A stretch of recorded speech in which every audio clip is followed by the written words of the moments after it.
Good evening, everyone, and welcome to episode 32 of Malt and Magic Campaign 2. We are very happy to have you here, very happy to be with you for another episode. Hopefully this one will last longer than the half an hour, depending on the way the battle goes, because it's looking a bit ropey. But we will get to that in just a minute. Before we get started, let's run down our usual shout-outs and thank you. So a huge thank you to Incarnate, Owlbear Rodeo, and Dungeon Alchemist for all things virtual tabletop and mapping. The DM is a little bit poorly today, so my brain is running at about half speed, so bear with me. Of course, a big thank you to Hero Forge as well for all things sort of character visuals and just helping me to visualize those NPCs and different characters that we interact with throughout the campaign. Big shout out to D&D Beyond for everything they provide. They do have a new maps feature, which I am probably going to have a look at in the background, but we do love Owlbear Radio, so we will keep looking at that for now, but I will keep an eye on where things are going with that one. And then there are the DM's tools that I use in the background. So Ksoon, 5e Magic Shop, 2 Minutes Tools, the Thieves Guild, and World Anvil for all things from shop generation to timeline generation to pace and travel speeds and all sorts of other crazy crap that goes on behind the scenes. So yes, go and check them out if you've not heard of them. If you are using them, well done. And yeah, then there are the musical tracks and sound effects that we have during the show. They are thanks to Tabletop Audio and BattleBards. So both of which are amazing tools. There is a lot of selection on there. We are still partnered with BattleBards. So yes, there will be a subscription for BattleBards up for grabs once we have done the latest batch of giveaways, which I will talk about in just a second, because I do need to say an extra big thank you, of course, to Homie and the Dude. Bodhi is with us again tonight, but we've also said hello to Tom in the background tonight, so a big shout out to Tom as well, and a thank you to the both of them for bringing renewed energy to Malt Magic Campaign 2. It's been a lot of fun, and it's great to have them here with us. And of course, a big thank you to the Eldritch Press as well, who are tonight's sponsor, if you like, or tonight's collaborator, and they've provided the giveaway, which is a rollover again from last week, but it is those 2 digital copies of their latest Kickstarter, which is Into the Veils, or Into the Veil, I should say. All things Fae, a lot of fun. Please go check it out. And yes, there will be a question at the break that I will need you all to answer if you want to have a chance of winning one of those PDF copies of Into the Veil. So yes, please go and show them some love. Come and check us out on all of our social media channels. Danny and I are still busy working away at making sure we've got that fixed schedule, so hopefully you should start to see things a little bit more regular. Yeah, and scheduled is the right term there. And if you've not joined us on the socials yet, please come and follow us on there, and of course join us in our Discord channel as well. I put the latest homebrew up on our Discord server. There was an announcement up today. There will be a blog post that will go out on the website tomorrow, but will also then be talked about in Discord. And yeah, it's just the place to be to interact with us and join the little Malt and Magic community that we've got going there. Cool. The only other thing then, I think, for me to say, as I slowly run out of breath, is to catch any of our past episodes, please go and view the YouTube channel, or you can listen to them in audio format on our podcast, on your podcast platform of choice. My only ask is, if you are listening on the podcast, firstly, hello, thank you for joining us, but secondly, if you could just leave us a rating or a review, we will love you even more than we already do. And I think that is me for my intro tonight. So yes, hopefully my voice will hold up, hopefully my brain will keep up, but we have got a battle to finish. So with that being said, my usual warnings most certainly apply. There will be adult language and adult humour. You have been warned. Let's roll.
Still in love with that intro. No. Still so in love with it. Incredible. Good stuff. Shout Well, out hello, to gents. Achilles for that. It's Achilles, it's just the intro, isn't it? Yes, it Music is video. Achilles Music was for the amazing. musical track there, and a big shout out to Dave for doing the actual video part of the intro. Thank you all. Yes, amazing stuff. How did you get a Greek legend to make you guys music? That's incredible. I mean, Achilles is a Greek I'm stunned. legend, is in every sense of the term. regardless. Have a guess how he twisted his arm, and his weakness, funnily enough, was his testicles. No, I found Achilles on Fiverr of all things, and it was amazing, like the best find ever. So yeah, he did the music track for the campaign 1 intro when we got that finalised, and we invited him to come and do the second one as well. Oh So yeah, yes, we did. big We had shout an out. update to the intro when we based it off that, didn't we? It was amazing. Yes, we did. So there was a few iterations of like the campaign 1 intro. Yeah, we were messing about at the start, and then Oh we yeah, thought because we better get our shit together. I mean, we're still dicking around now, to be we honest. still but- are. You know. Probably something for off camera, but I'd love to know which came first, the video or the music. That's super interesting. Ooh, it was the we have- video. It was the video, and then it was altered to Amazing. the music. Yeah. So, Oh, Made the music, cool. yeah. Very cool. Love very it. good. Sorry. Cool. I just had to. No. This is It was- all it was worthwhile one of chat. those. Which one do you start with? Well, yeah. Yeah, totally. To be fair, though, we sent him the video to say this is the kind of vibe we're looking for. We want it to sound like a detective show, and then he sent us that. Amazing. Incredible work. So good. Cool. Well, on that note, let's run down the lineup before we descend into madness. So I, as always, am Matt. I'm your Dungeon Master, playing the psychic character of Callum tonight, and also, hopefully, still playing Cog, depending on what happens with Cog. He'll be the tonight. only So we'll character see. left, mate. Yeah, he could be the only character left by the end of this, but we will see. I'm Dave, and I, for the next at least 10-15 minutes, are playing Jewel of Shadows, the female Tabaxi rogue, and we shall see how much longer after that. Yeah, it's safe to say my bumhole is like a rabbit's nose, just twitching. I am worried about Lex's life. But for the time being, I am Lex Ordo, played by... Oh, shit, in the wrong order. I'm Danny, and I play Lex, not Lex. You know what I'm saying. Fucking hell. There we go. Move on. I'm Lex, Move on. playing Danny. Incredible. Really me. What's up, everyone? I'm Bodhi. I'm playing Edgius, and I'm so stoked to be here. I am your bard tank for the evening, and I'm excited to take on the role. Yeah, can I love it. point out, with still full HP, unless I've got that wrong? No, I believe I'm at 33. 33. Well, Yeah. there we go. Oh, no. Yeah, oh no, oh, you're looking so Can bloody I just... good. Dave, when did you add the little bloody splotches piece on the characters? Like, I've not seen that. Yeah, during the countdown. Nice. Nice. That's why I was delaying a bit. Sometimes Well Dave played. does stuff on the fly, and the stream cuts off. This time it worked out well. Hey, it was Photoshop, it's not too intensive. Nailed it. Amazing. So, the first thing I need the three of you to do is to bring up our Where Rodeo. Of course, because there, that's son. our battle map. There we go. I think most of you, I think you're all there anyway. And then recap of last week. We continued our journey towards the northeastern part of Dryamere to the base of the Aetherneer Peaks to find the Whispering Glade.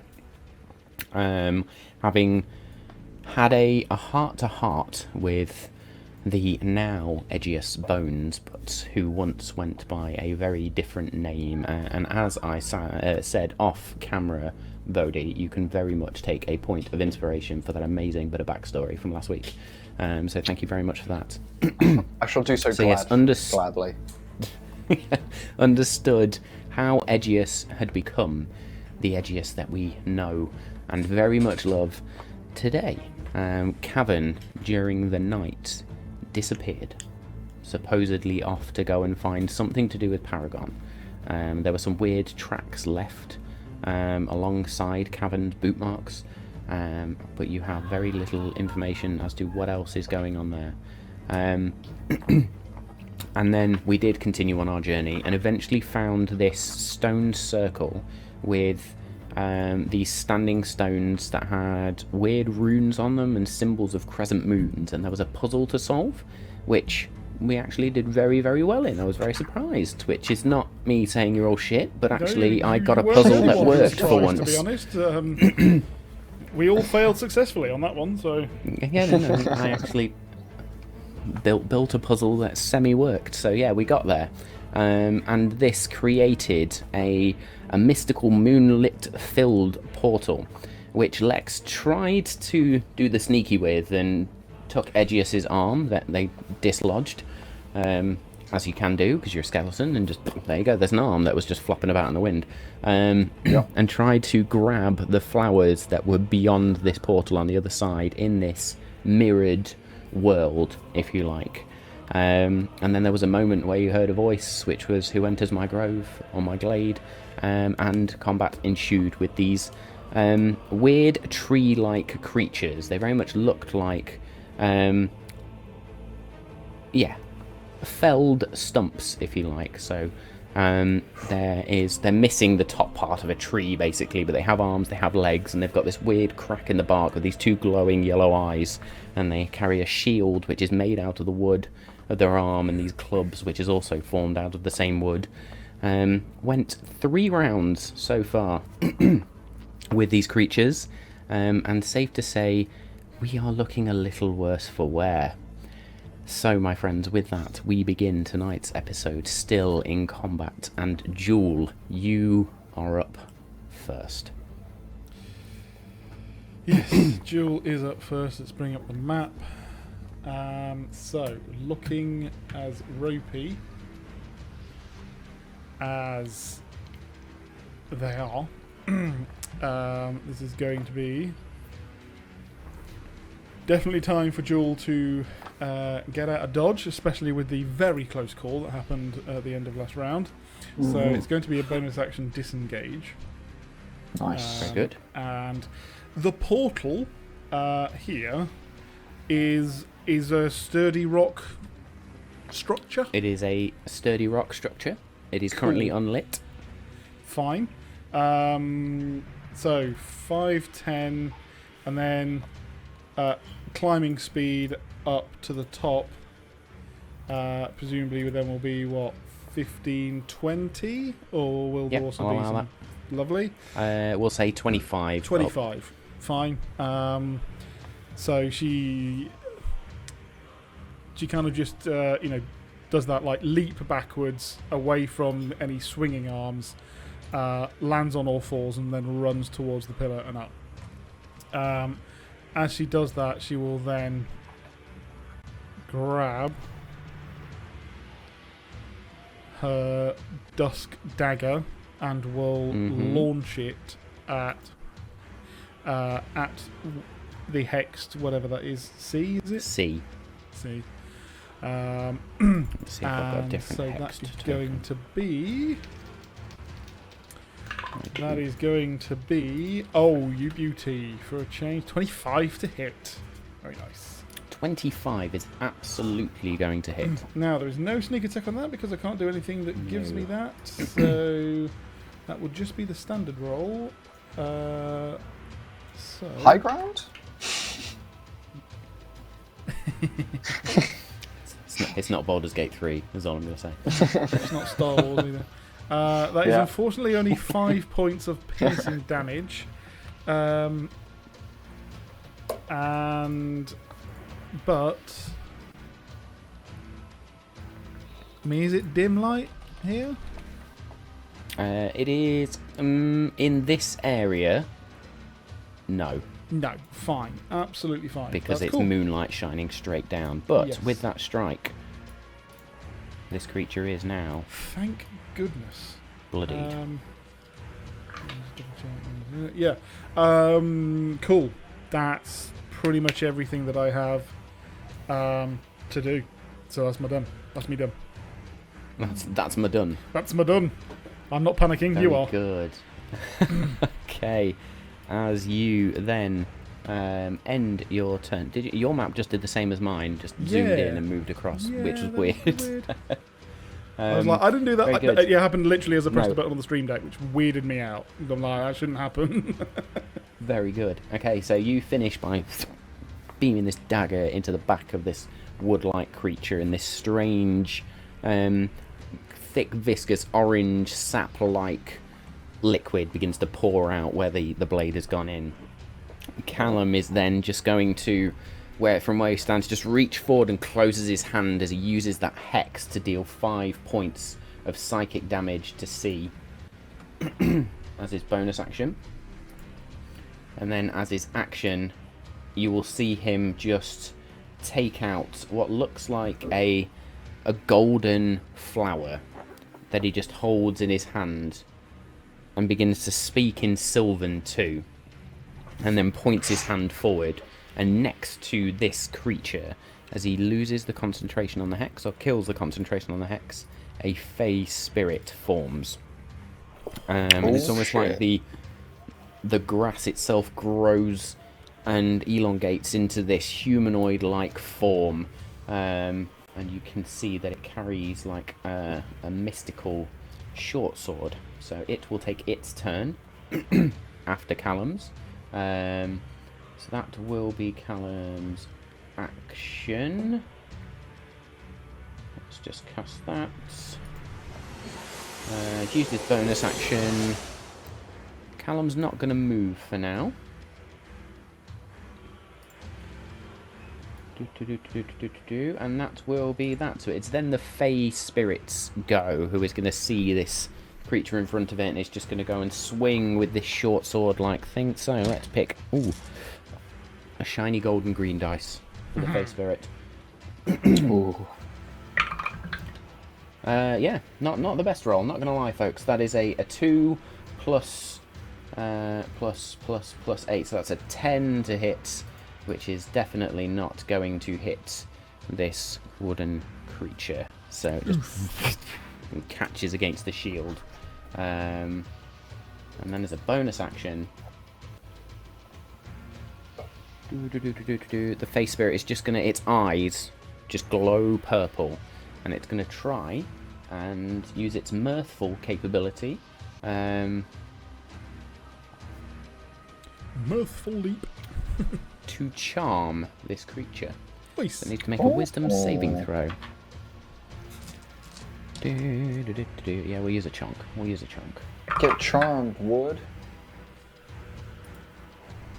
Love a charming bit of wood. That is an 11, which is not enough to save.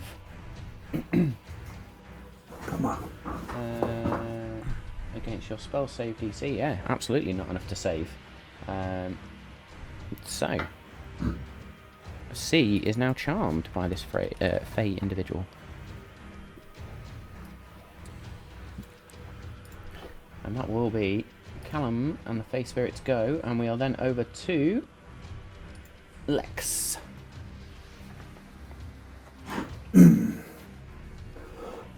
So I'm still concentrating on my little molten balls of metal that I've thrown around my head. So as my bonus action, I'll throw one at B and one at A, please. So that's a Dex saving throw from both of those.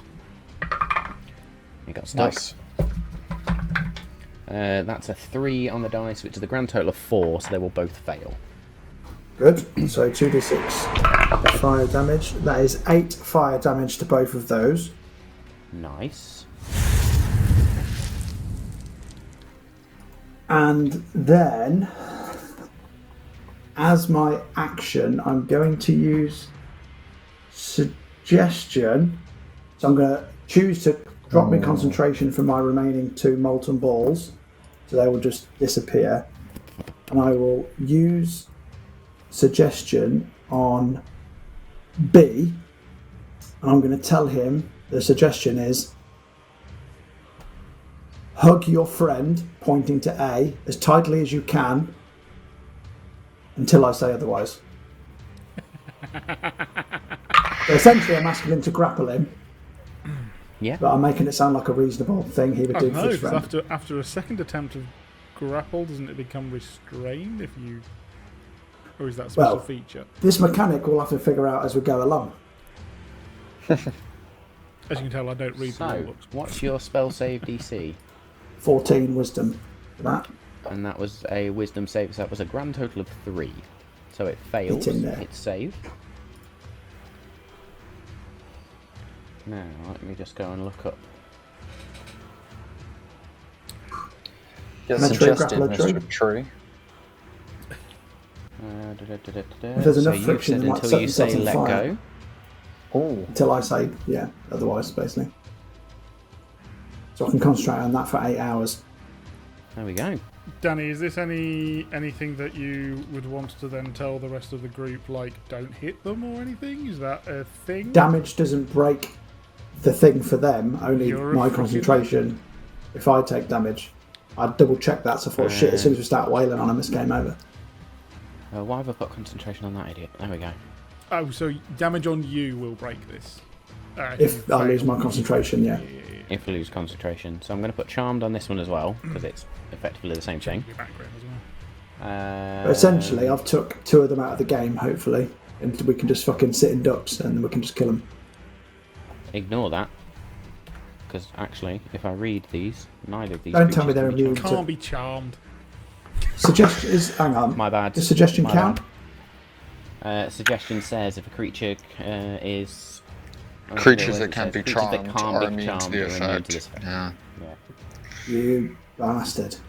So my Brutal. bad. Apologies. Fucking brutal. Oh, So and even though Dave's it got the fails, lights going. Oh no. It's just whoop, almost as if this. There's nothing for you to connect with to charm or suggest this creature. So would Lex know To a that point of failed, action. like, properly Yeah, like that? Lex will know it failed. Yeah. In that case, then, I'll have to move 5, 10, 15, 20, 25, 30. I'm in the trees, mate.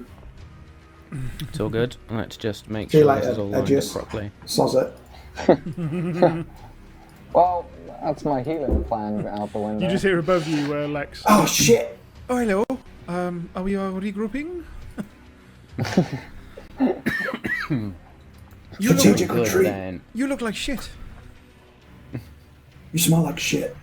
Thank you. As I look up and I can just see your cat ass. Very good. Hedgius. Oh, golly. Golly. Okay.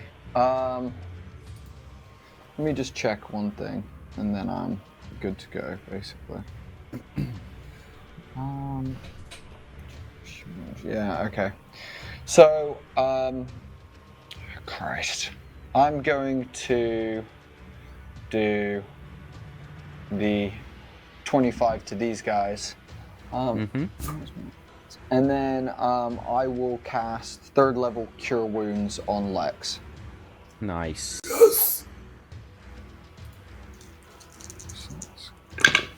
That's going to be 9. That's 11 points of healing plus 4, so 15 points of healing. Oh, There you go. You didn't need to 25 make that hit sound that orgasmic. Danny, you've got something And, on your webcam there. Do you want to just wipe that Yeah. off? one of Lexus's penises is silly. Oh. How much healing was that to Lex, was it? I'm on 25 hit points 13. now. 25. Nice. 15, yeah. Awesome. was it 15, wasn't And it? then at that point, I will Look at that. then. I believe I've got 30 feet, so I'm gonna take a step this way, away from these guys. Nice. And, I'm not sure why that's attached to there. I'm trying to move it. I couldn't get rid of it. It's fine. And then I'm going Delete. to give Jules bardic inspiration by being like, keep your eyes peeled. Make sure they don't come from behind us. Wink. And bardic inspiration for you. Which looks weird with a skeleton and a skull winking at you. Oh yeah. The bone kind of shifts ever so slightly. full on and Jack then goes Skellington back like into wink. place. Yeah, absolutely. D6. Yeah. Yes. Lovely, thank you all. Cool. And that's me done. Good. You shall have Cool. a shiny- A then is going to go 5, 10 to there, and it's going to swing at this face spirit. Yeah. Sorry, Face Spirit. You did good. doing great. That is a 26 to hit, which is absolutely going to hit. I'm going to make this easy. That's 15 points of damage to the Face Spirit. So I'll use that with 15 points of health. Get brutalized, Face Spirit.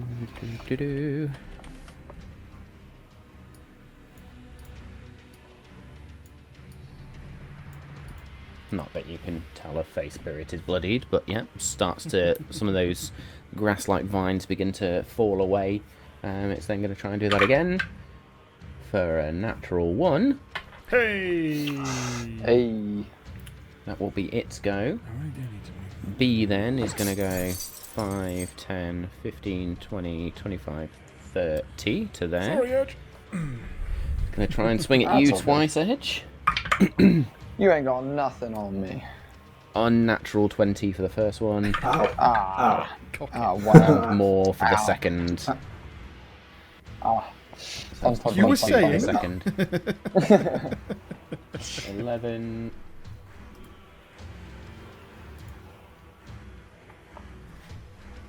Are you going to tell me how much that was? Any time today? The dice going to finish twitching? There we go. 22 points of damage, Ed. Love it. Oh no! Shit. Love it. You hear an ungodly crunch as some of the rib bones in my midsection just begin to crack and crumble underneath the blunt force of this tree. I know it makes no sense to put a blood over Edge's image, but meh. We get the idea.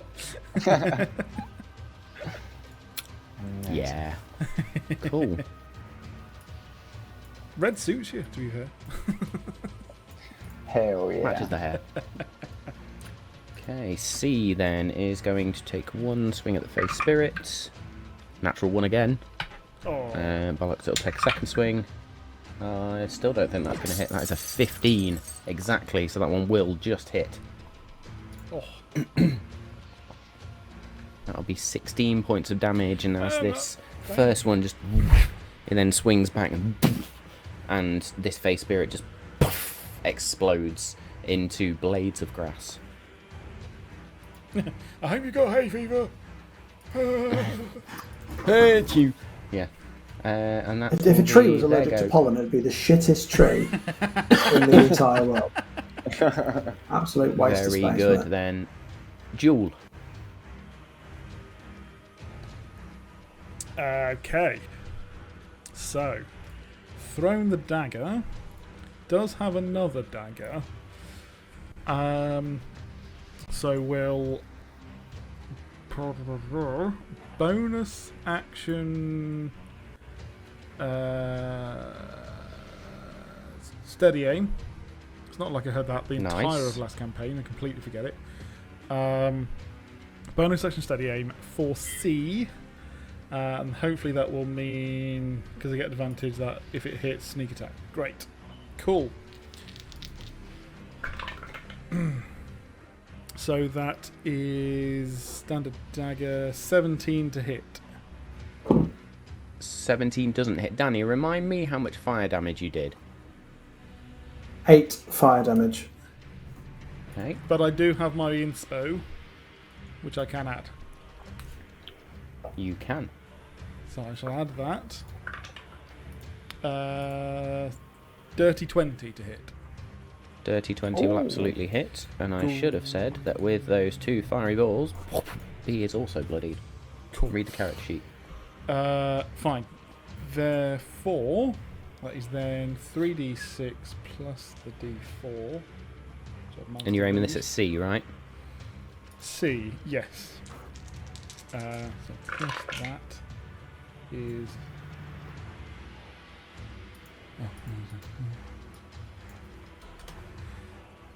18 points of piercing damage. 18 points of piercing damage. This digs in deep, and where you see where it looks like that wound has started to close around your initial dagger strike, you then embed this second one in and cause a crack in the bark. Marvellous. Let's just double check that again I can do this.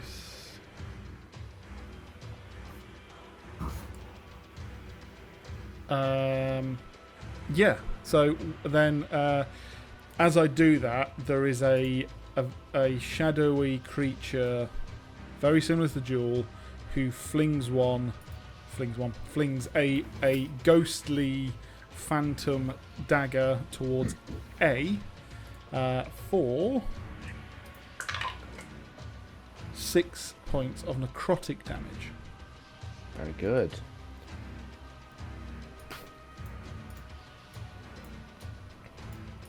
So all three of these creatures now bloodied as that necrotic dagger, his ghostly dagger, just strikes in, and this greenish sort of blast just, or yeah, almost like a puff of green energy, if you like, explodes against A, and when the energy dissipates, you can just see that the bark itself looks like it's withered and cracked, and part of it's dusting away, if you like.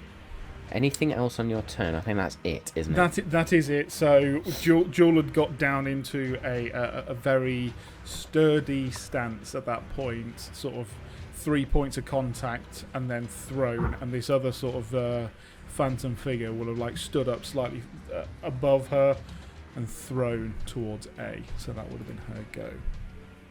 Very good. Do, do, do, do, do. Very good. Oh, and sorry, as it's on my turn, can I ask, because I can't remember from last time, are there flowers in the middle? Yes. Cool. Really should have tried to pick them up. Never mind. So where this glowy thing is, Yeah. there are flowers that are currently blooming in the light of the full moon that beams down with this orange glow above it. Does the moon look like it's going to move at any moment? Disappear. It's a full moon that is in its traversal Cool. across the It's not the literally sky. behind, ready to go behind a mountain or something stupid. No. It is then Callum's go. Callum's not fucking around this turn. He's going to launch 2 Eldritch Blasts at C and A.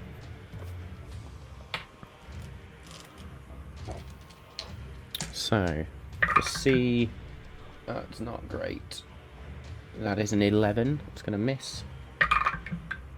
And I think that's also going to miss for A. 8, 14... misses. They again just catch these on the shield. She's not happy about.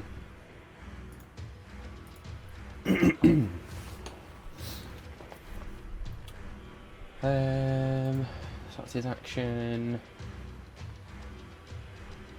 That will be him. He's going to stay still. What are you doing over there, Callum? I'm missing, darling. Lex. So, I am going to cast Chromatic Orb at 3rd level. It's obviously going to be a ball of fire, but I will use some sorcery points to quicken the spell and make it a bonus action instead of an action. Beautiful. Holy fuck. Nice. Means fucking So, business. hopefully, and I'm aiming for B next to Edgius with a 12 to hit. Ah, balls. Hang on. He's going to Ooh. streak past. Have you got the sorcery points to do it? I'm going to magical guidance you're- it to re-roll that. You haven't got Inspire. or That's anything, another have you? sorcery point. That is a sorcery point. For a 24 to hit. 24 will hit. So as this chromatic orb streaks past, you just pull it back and it smacks into B. For how much damage? 5d8. 5d8, hang on. 5d8. 2. Got to find them all now. 3, Beautiful. 4. Where's the other one? Here we go. Oh, beautiful. Oh, that sounded sexy. 8, 16, 23, 26. 30 points of fire damage. Ooh. Fuck yeah. Suck it, tree. Quite literally, Go. as this fire just explodes against B, there it begins to burn. It is on fire. It is a natural wooden creature. doesn't look very good. It's still sort of standing and flailing about now as it's on fire, but it's still standing somehow. Making that horrible ent noise as it's like squealing in the fire, you know. Absolutely. That's exactly the vision I had of that ent running into the river and Yeah. just... Ducking his head in Yeah. the water. And then, as my action, I'm going to pour a potion of greater healing over Edgius. So he can't drink it, so I'm thinking he's just going to have to bathe in it. Yeah. A golden shower. Yeah. It's. You know, it's actually not my first since being on the road. But, I will enjoy it, I'm sure, just the same. Very good. I can't remember which one it is, but like the not even Head and Shoulders, but whatever, you know, sort of like just whip of the hair up. From, just this potion just herbal flips up. essences. Yeah, that's the one. Yeah. It's like fucking L'Oreal, because you're worth it, or some shit, you know? Just flicking around. So that is 4, 8, 11, 13, 17 points of healing back to you, nice. Edgius. Thank you, good sir. Oh, these wood dudes are fucked now. It's go time. Anything else on your turn, Lex? That was action, bonus action. You've got movement if you want it. No, I'll stay. I'll stay with the gang. Edgius, Right. then. So Edge is gonna whip his hair back and say, "Thank you, Lex." And at that point, he's gonna be like, "Lex, you take this one. Jewel, get the flower. Callum, coming to you." And I'll take an opportunity attack as I step away from Homie. Gonna give it disadvantage because it's on fire. Good. Hell yeah! Screw you. I was expecting Edgius to do that Henry Cavill recharge his arms, 9. click, click, you know. Yeah, it's a Okay. 9 to hit, which is gonna miss. 9, yeah, beautiful. Get sucked as he swings. Edgius is gonna just perfectly dip under and low.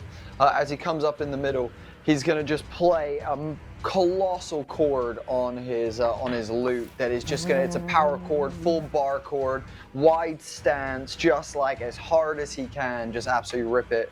And I'll cast Thunder Wave on the Nice. two in front of me, and that's my last 3rd level spell. So that's going to be 4d8. Let me do that quickly. If they fail the con save.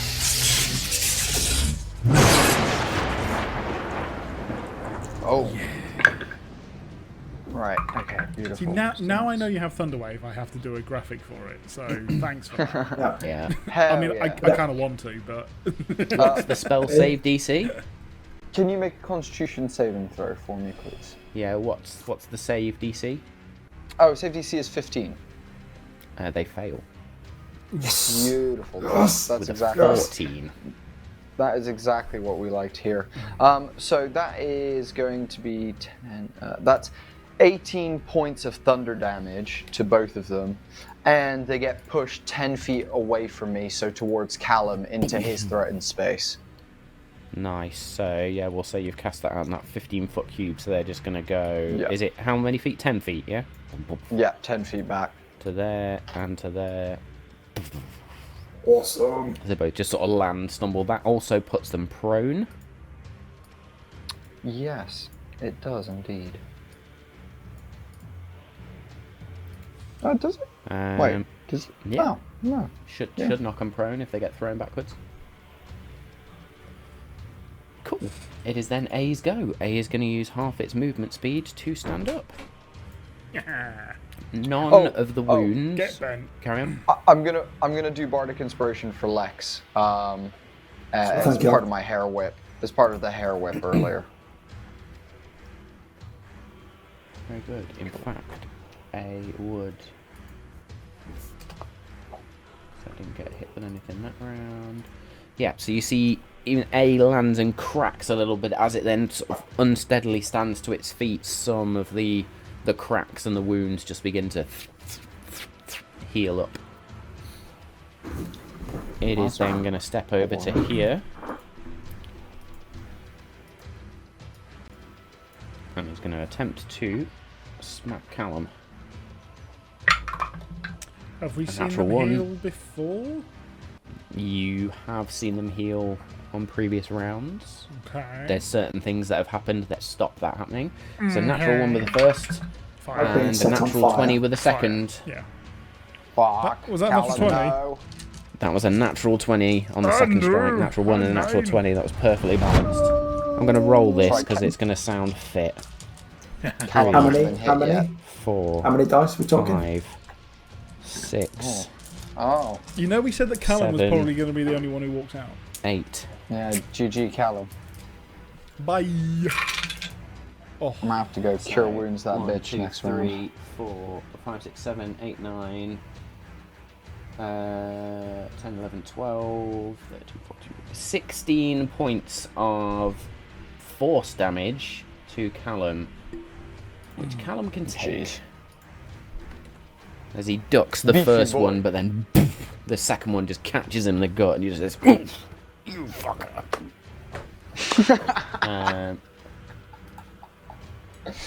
So that will be A's go. B is not going to heal up, is instantly going to take 5 points of damage and just burns because it's on fire.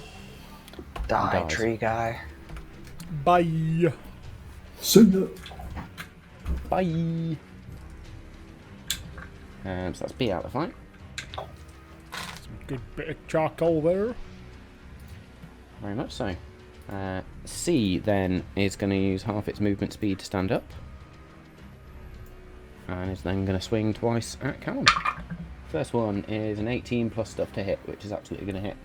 Yikes. 2, 3, 4. That's it. Oh, where'd the fourth one go? There it is. So that's 4, 5, 6, 7, 8, 9, 10, 11. 11 points of force damage to Callum.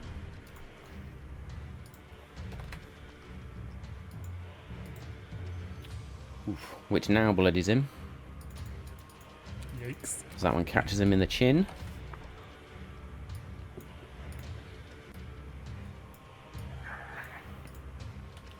And then the second swing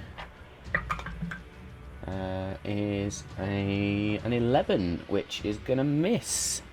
So Callum catches it in the chin, just sort of shakes his head, and then the second one, he just ducks it in time. And that will be C's go. Jewel. Joel looks up and, as Edgius has walked forwards. We have nowhere to go, Edgius. The portal is not lit. Let us finish this. And we'll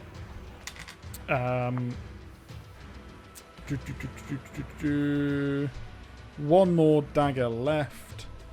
We'll fling it at C, presumably at disadvantage. Yep. So I'll nullify that with another steady aim. Yeah. Cool. So that's going to be that. So that's a standard roll. Yeah, that will not get sneak attack. Yes, it will, because he's engaged. Ignore me. It won't, because it'll be a 2 plus Misses, 6. just doesn't that is quite get 8. there and just thunk into the ground. It's all steady aim. So yeah, right, that's it. That's. Oh, hang on. I'll use my inspiration. Fuck it. Nice. I shall roll for 18 to hit. Is the magic number. Bloody hell! Rolled a fucking 12. on Nice. that. Bloody hell! So, time rewinds, and you then throw the dagger and just thunk. Okay, so that is 16 points of. No, it's not. No, sorry, it's 16. Yeah, 19 points of piercing damage. 19 To points of piercing C. damage. And I will do the same again.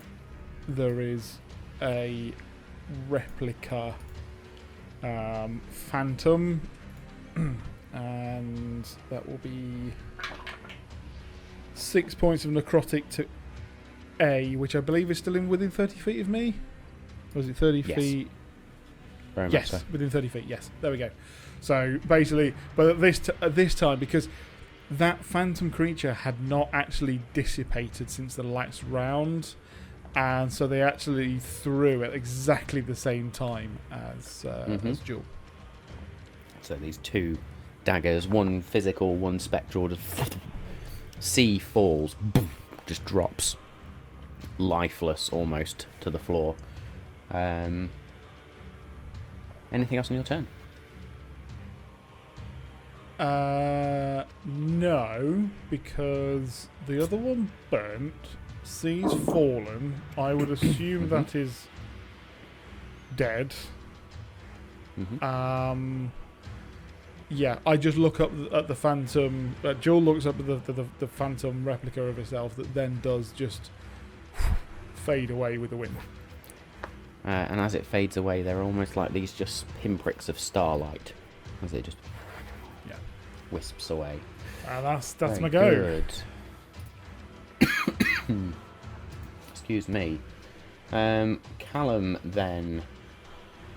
Well, he stood next to him, so he's going to take out that bone-like tooth of a dagger and is just going to look towards a... Oh, fuck you then, you little wooden toad. He's going to go to stab this in. Well, balls to your word search. Still Balls so to your polite wood sitch. somehow. Yeah, He's still very somehow still etiquette. polite. That is Literally, a I love it. 21 to hit. I do like Which the will idea be- of playing a very, very well-mannered fighter or something. Oh, what? Tell it That is all. almost Literally, max damage. That is a barbarian 7 with points etiquette. of piercing damage. Brilliant. 7 points piercing damage, followed by 5 points of acid damage. I'm afraid to say that I'm a ruthless murderer. Goodbye.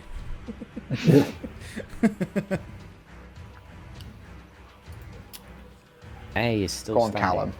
Callum. Or a monk doing flurries of blow, just going, I'm sorry, I'm sorry, I'm sorry, I'm sorry. Go to because sleep, it's go to just sleep, go to sleep, punching go to them. sleep. You put You the then tea notice bag that in Callum first. grabs his dagger, and as he places his hand back on the dagger, he's just stabbed into A. This icy mist just forms, and he is going to misty step Ooh. Go on, Callum. over here. Nice. Nice. As he just Fuck it. reforms. As that musical cue is perfectly timed. Mm-hmm. That sound cue was beautiful. That actually worked. Yep. Cool. That will be Callum's go. We're then over to Lex. Kill them with So- Callum just wipes the blood away from his nose. I will Panic. form another orb in my hand of fire, chuck it up in the air, and as it reaches the peak of its trajectory, I'll use my sorcery points to split it into two, and then it'll just mortar strike into both Nice. A and C. Roll. So hopefully I'll roll to I'll hit. roll to You will hit. get technically disadvantage on C. Not if I restore balance, Mr. DM.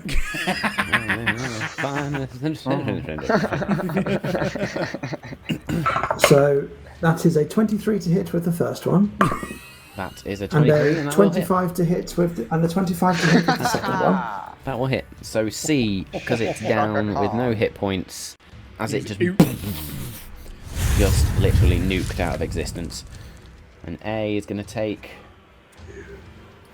Yeah, I'm just going to roll my d8s. It's alright, mate. 13, 16, 19 points of fire damage. See you later. Lex Ordo, how would you like to kill this creature? Yes. As you just hit, and then as all of the smoke and the flames dissipate, there's nothing left apart from just one little What you do see burning is this... ember. You see the shadowed outline of Ash against the stone behind it, just still with that shield and club up. And we are out of combat. Oh, Oh shit. And in that moment, as the final wooden creature just is obliterated, you hear this echoing voice throughout the glade that just turns around to the four of you and shouts, "Enough!"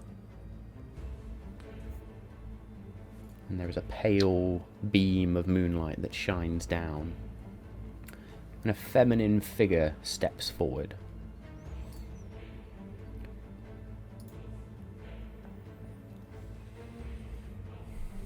As she steps forward, why can I not find my description? It's always good when you're about to talk about something really. So yes, there we go. So this ethereal-looking woman with silvery, moonlight-touched hair steps forward, wearing these robes that look very much like the night sky.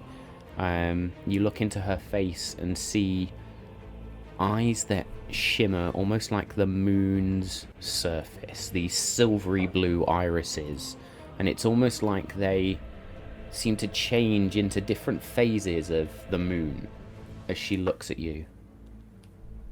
Why have you come to my glade? Why do you damage my servants? In our defense, it was self-defense. We just want some flowers. The flowers are not to be taken.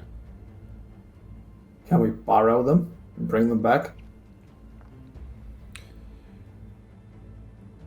Jewel at this point will very gingerly drop down, and when she does, she winces. There's some bruises, some broken bones, fractures. Edge will rush over and kind of catch Jewel. As he does, he'll cast second level Cure Wounds on Jules, which will be 16 points of healing. Beauty. As you land, Jewel, she's going to look to you, look to the floor. My sister is not welcome here. Your dusk dagger disappears. Did she say my sister? Mm-hmm. Oh, She looks at the dagger disappearing and then takes a moment, looks back. We are here to Are you fix a portal. One of these flowers was something that was going to help. Part of the spell to fix it. It is the only reason we are here. You come into this glade with wrath and ruin. This is not a harbinger of peace. Again, in our defense, I tried not to come in. I just tried to take the flower, and you sucked us in. You tried to steal. Also, we tried to speak to them. The stealing, yes. The stealing, yes. We came in thinking that this was a place where flowers could just be picked chill, like most other places. But violence was only enacted by said burning tree people carcasses that you can see around us. We did not attack them. They simply had an issue with us. Lovely to meet you. My name is Edgius Bones. I am a bard and long-time speaker of the people. We're simply here trying to solve a portal problem. My friends have many portal problems, as it happens. And this has added to our list of portal problems as well. Do you know a way back, and what would one need to do to possibly take a flower in a passive way that would be applicable to yourself and this situation? These flowers are mine. My blooms on this plane. They are a great magical creation. You talk of portals. Why should I care for the challenges and minor grievances of mortal beings. Because your world might be next. Somebody is corrupting portals and using it to destroy. If anything, by allowing us to take a flower, we're protecting all portals and all planes across the multiverse. Make me a persuasion check, please, Lex. Yes. Come on. He's not wrong at all. Guidance. And, No, I can't do that. Dirty 20.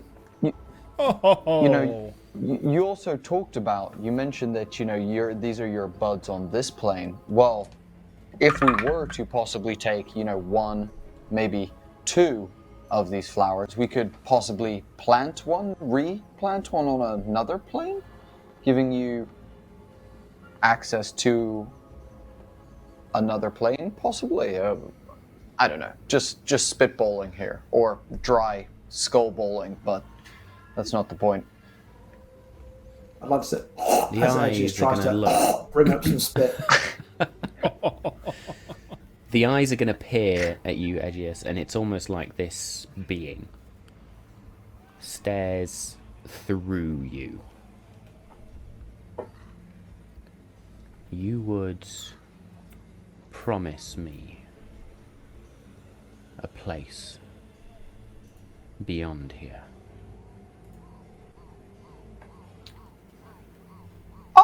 I'm not sure that's exactly what I said, but if that's what you inferred, then sure. I was simply talking about doing some gardening maneuvers that I picked up from a close friend of mine to possibly help with that.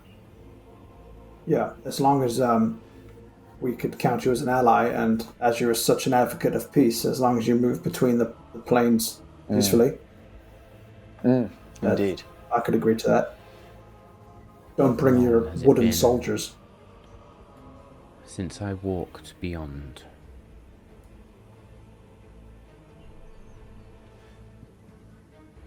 you may take one bloom to solve your portal problem. And you, Edgius, I will give you 3 seeds. You must plant them under the light of the full moon.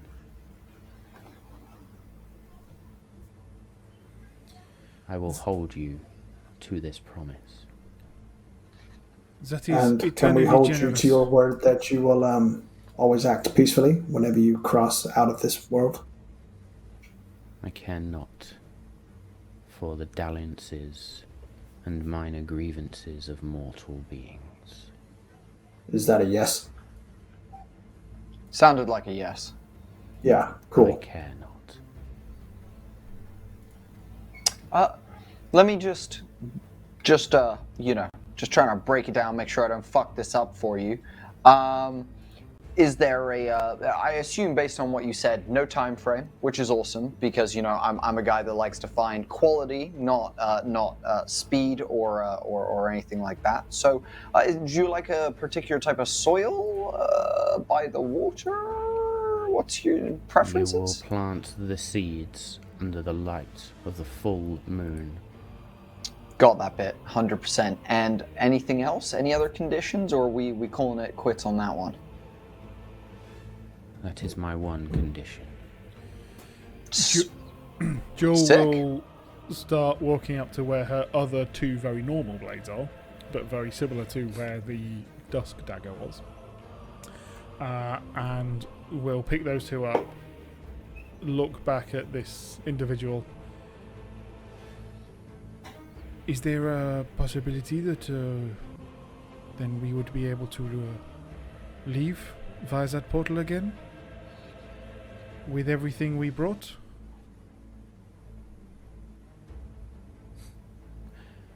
My sister is not welcome here.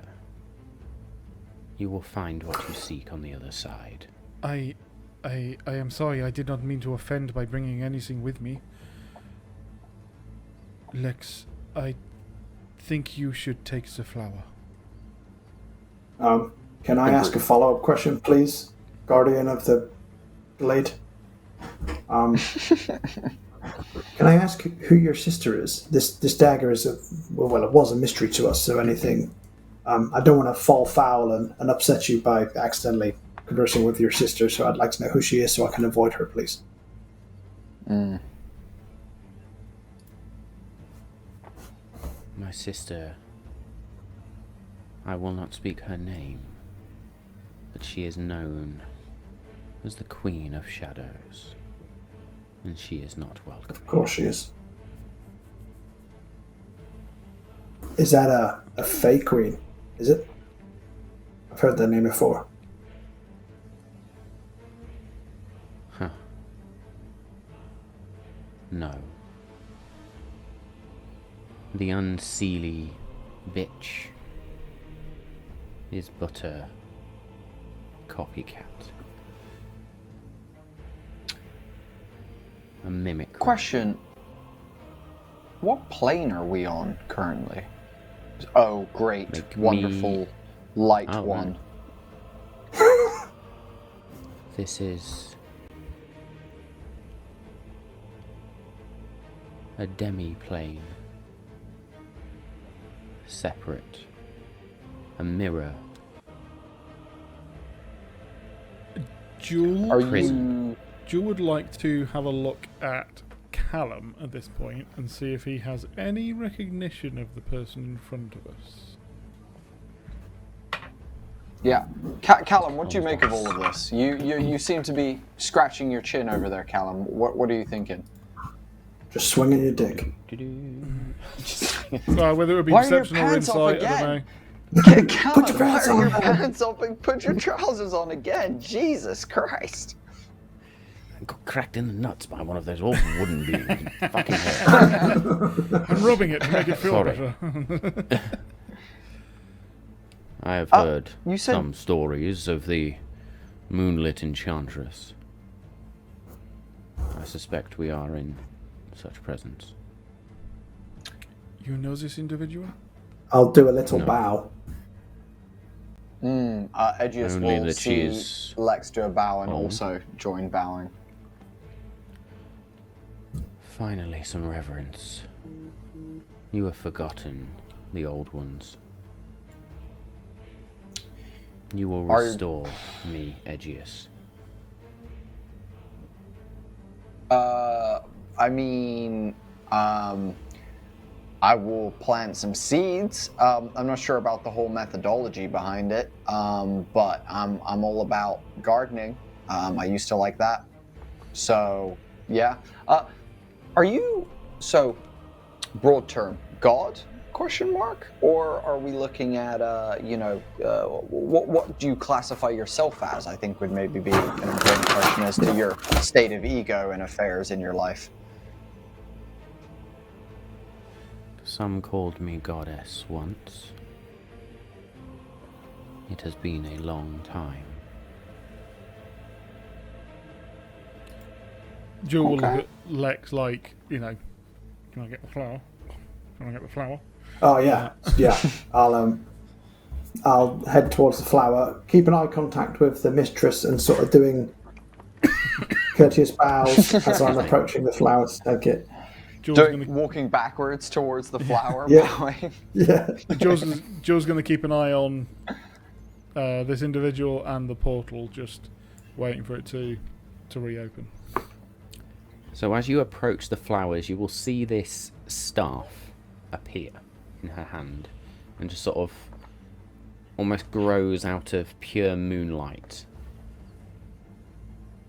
And it glows at one end, has a symbol of a crescent moon on one side, and she's just going to point the staff towards one of the blooms, and it lifts out of the ground, the head of this flower, and floats and lands in your palm. Straight in the Planar bag. portals are at risk. Then use this as you will. It will not be the first, I suspect, that you have to heal. My flowers will only work on those connected to the Feywild. Then, if we do find any more corrupted ones to the Feywild, what is the protocol? We do not want to offend again. Good question.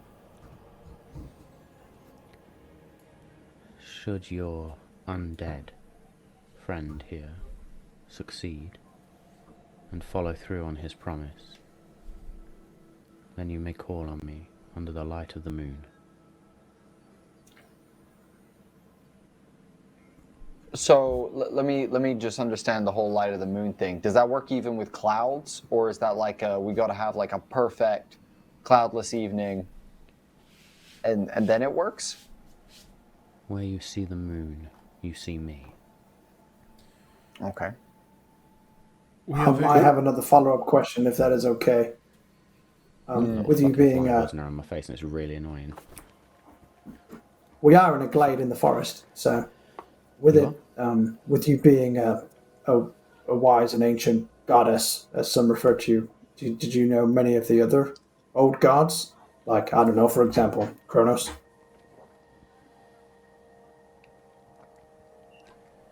Kronos was before my time. Ah, Damn. Before your time. That's a long time ago. Golly. if you, oh god, sorry, I cut you off. No, please. No. Please. I was simply umming out of just thinking about how stunningly beautiful this person in our presence is, and how lucky we are to have all found ourselves here in the presence of such a being, I think. No, you said all portals are at risk. Does that include Mechanus? As you say those words, Edgius, her demeanour shifts slightly, and it's almost like she becomes even more striking, even more beautiful. Almost like she lets a guard down. That fierceness dissipates. I did not say that all portals were at risk. I said if one is already corrupted or broken, then I suspect there may be others as well. 'Tis not an easy feat to corrupt a doorway between planes. Would you know the purpose, the reason why someone would do something so against nature, against the fabric? Why does anybody bend things to their will? To break it and hope that they will take command or something. I don't. Is that Power. power? Of course. Classic.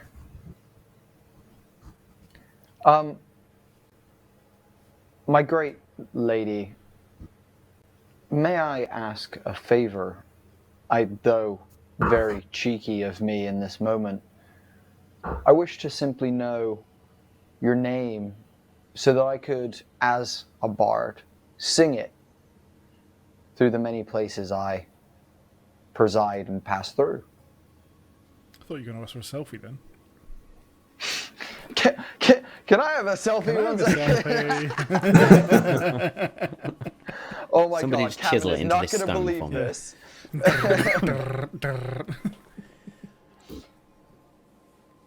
As I said, I am known as the Moonlit Enchantress. My other name, long ago, was Nimue.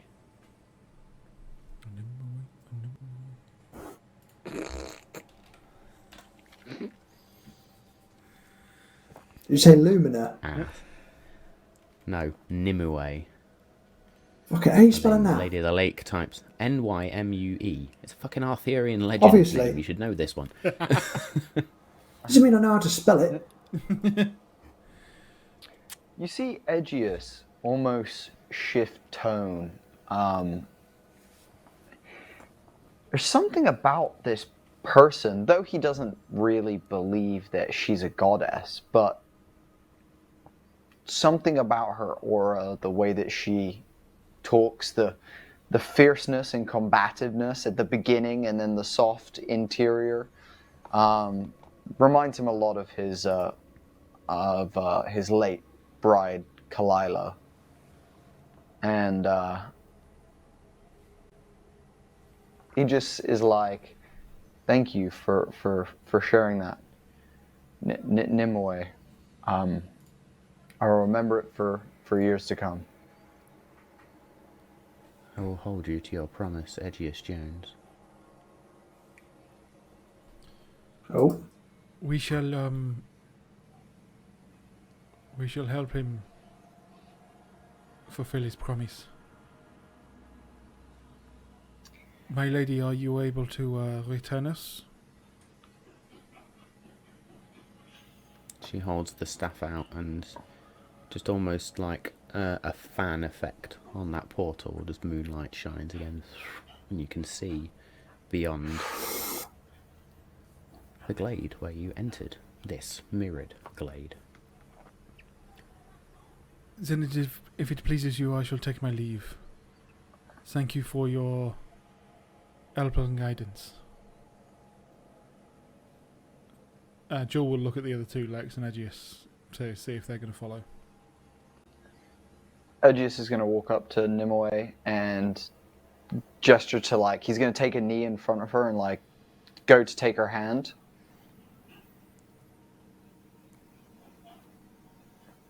Extending a hand upwards. Her hand out.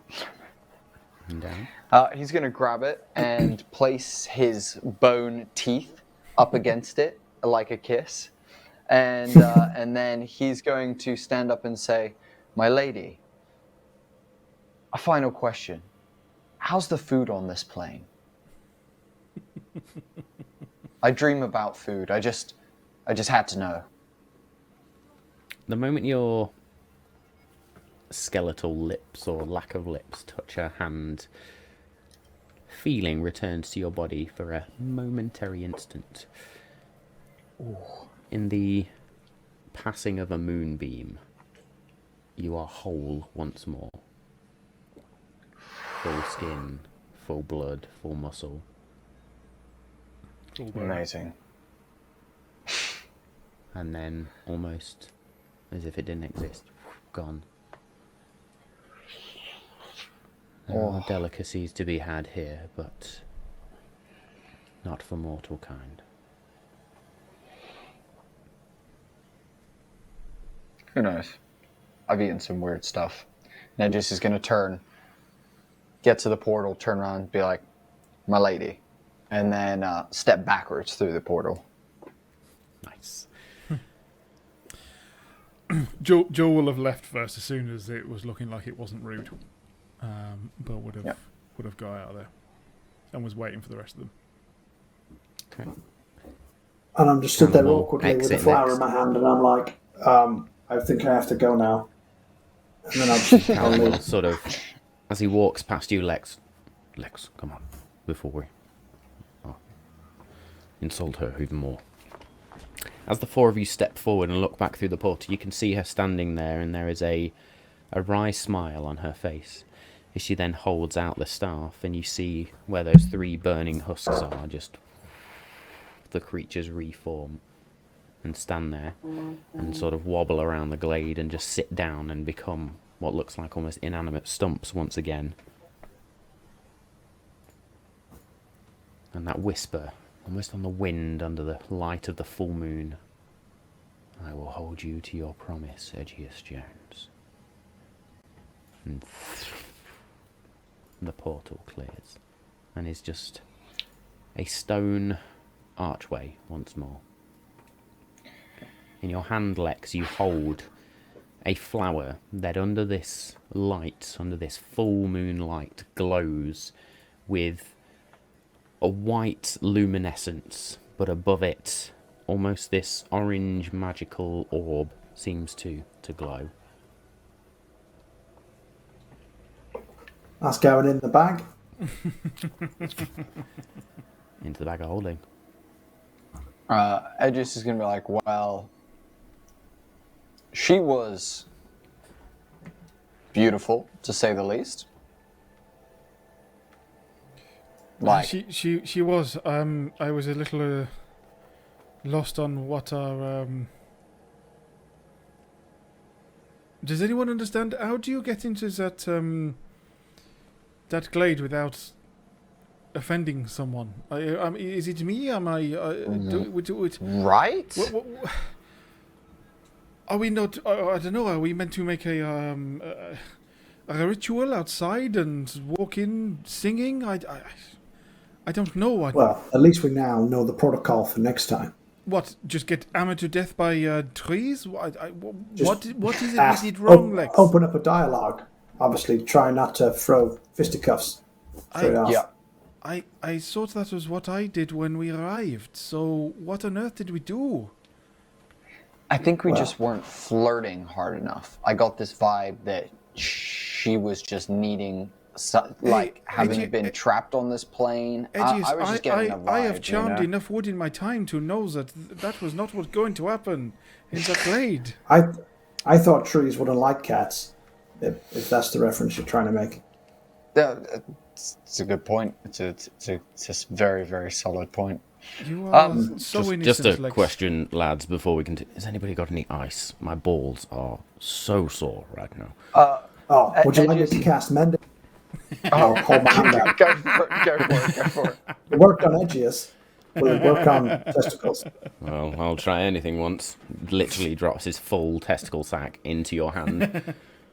Whoa. Okay. Heavier than I expected. I'll then do 2 hands because it's now a 2-hand job, I've realised. Well, I And wasn't I will expecting cast- 3, but okay. I will cast Mending on his sizable bollocks.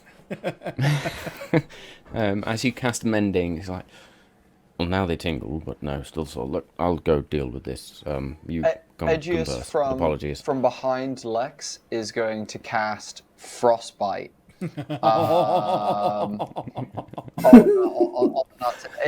In hopes of not doing damage, but numbing the pain, and possibly giving Lex the illusion that he can use mending to repair testicles for future endeavors. Whoa. Make me an Did I do Arcana that? check, please. You either Nat freeze 20, them into ice please. cubes or heal. I love it. Oh no, No. that's a nat 1. Yes, it is. Roll damage, please. Yes. Callum is now a unit. I'm so Go on here. We sorry. hear a pop in a minute. Callum, I'm so sorry.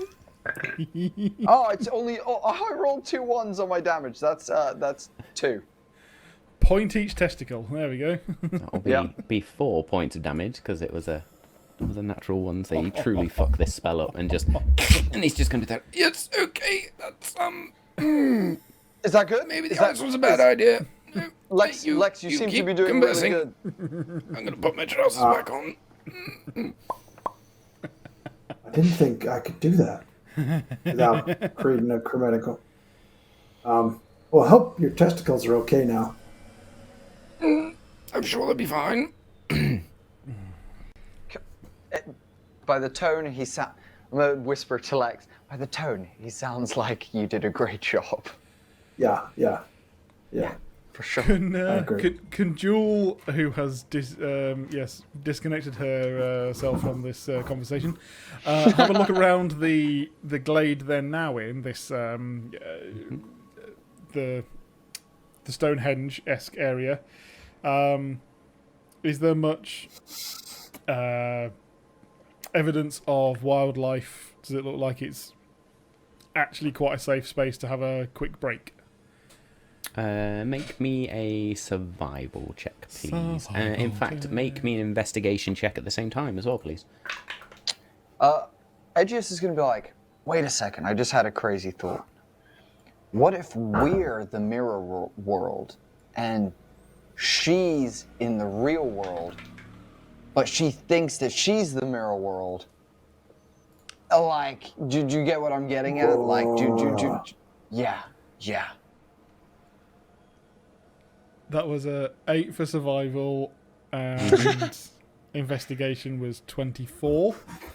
Lex has gone full look Inception. around. He's in a plane within a plane. He hasn't got a Not clue. only- That's blown his mind. Not only have you blown his testicles, but you have also blown Lex's mind. Honestly, I thought it was going to be harder. Is that what How she says? do we No. check? How do we check if we're on the right plane and it's not the mirror world? How do we center ourselves? You need to hold up a mirror and you need to speak to it, and if it speaks back, then you're in trouble.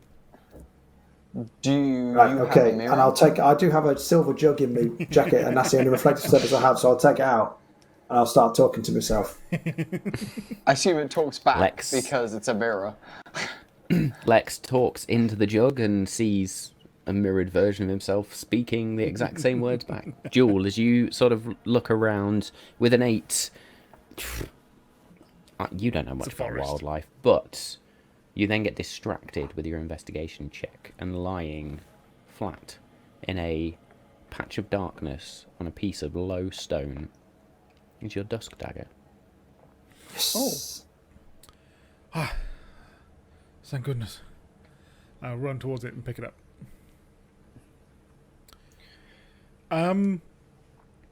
As I do, and with the fact that there was the conversation with the mistress and a weird voice before we Which I need to retcon. Okay. The name that it gave you was Luminastra. Yes. I fucked that up. It should have been Nocturna. Nocturna. Cool. Nocturna. That's the sister. That's the sister we wanna also ally with. Yeah. So she'll pick up the blade and just go in her mind. Is anybody there? That's all. Silence. Cool. As we like kind of look to like sit, I imagine we like sit down and pull out some sandwiches after that one, like kind of in the Some center orange of slices. the yeah, exactly. It's halftime. We needed to refresh. I'll play a song of rest while we take a short rest. Nice. And it will just be Good. a nimaway, a nimaway, a nimaway, a nimaway. Stolen from an earlier joke, which Edgius really enjoyed. Yeah. So everyone gets an extra D6 of hit dice for that. Beautiful. Okay. So, Nice. short rest, an extra D6. Extra D6. Roll that first. Roll it on the floor. Let's try that in the dice tower because then it don't fall down. Oh, shit, yep, let's go down the dice tower. That's a 3. And then... 1, 2. Yeah. 3, So let's see. 7, 15, Back up to full health, 16, baby. 19. Hell yeah, same. 25 points of healing. Spell shots, though, absolutely spaffed up the wall. But, Yeah, right. There we go. Jesus. Both back up to full health. yeah. Yeah. Beauty. So am I. Or Happy 3. days. 3. Calms up to just off 3. Oh, yeah, 3 points off. You guys kind of organized this whole mission thing before we met. Was the protocol that when we get one of the things, we have to go all the way back to More Tasty and give them the item before they decide to not be dicks and give us more information? Or did you guys know something about the drop of morning dew infused with laughter of 3 children or something, and the crystal that Kavum was looking for? Do you guys know what? I guess what's next? Yeah, I'm assuming we gather all 3. There's no point going back unless we have everything we need. No, Lex, I believe that Edgius was asking because we found the information from the elders about this flower. We have the other 2, and we have nowhere to know where we are going. I see. I would say probably on this occasion, Edgius, we would need to go back to the elders, and let's ask them this time both things. Multiple pieces. And then we can go out and do both. And if we Actually, have to head back in a northeasterly direction, I am kicking something.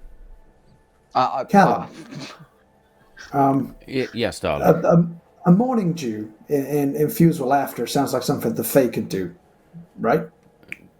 Indeed, it does sound very Fae-esque, which I you have suppose any explains context? why it would... Do you have any context we could ask about that sort of thing?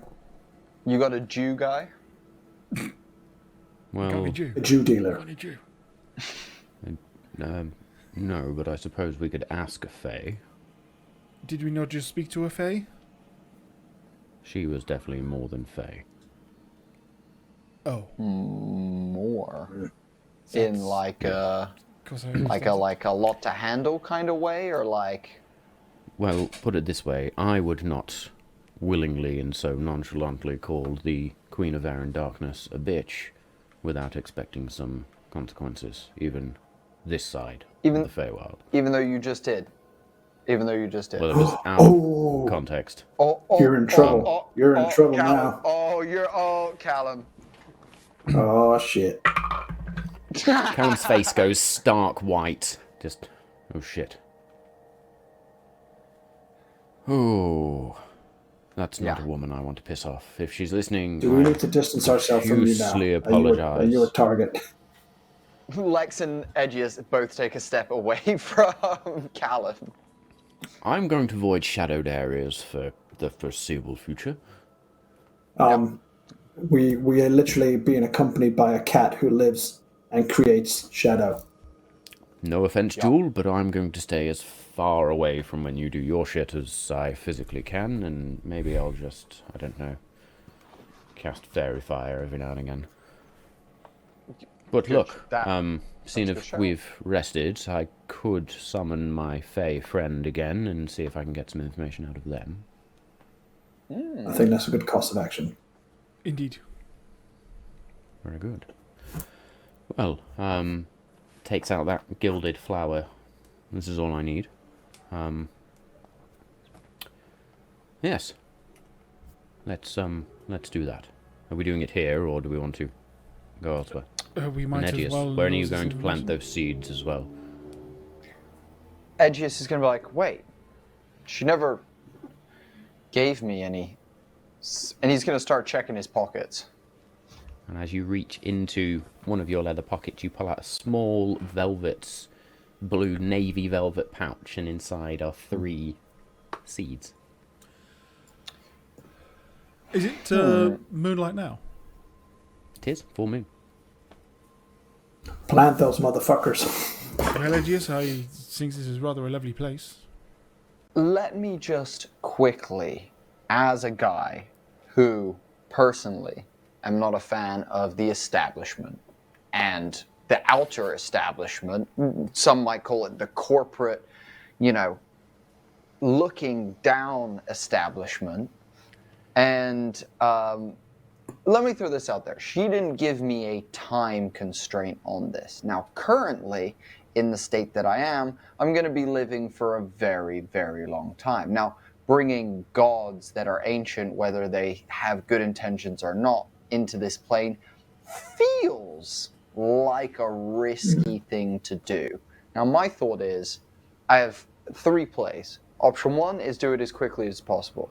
Option 2 is do it at moments that we feel suit our journey.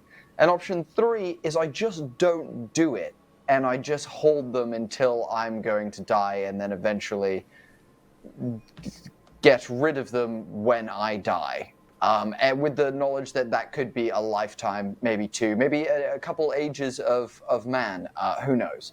But the thought being is they give me a time constraint, so technically I'm not failing on the mission at any point.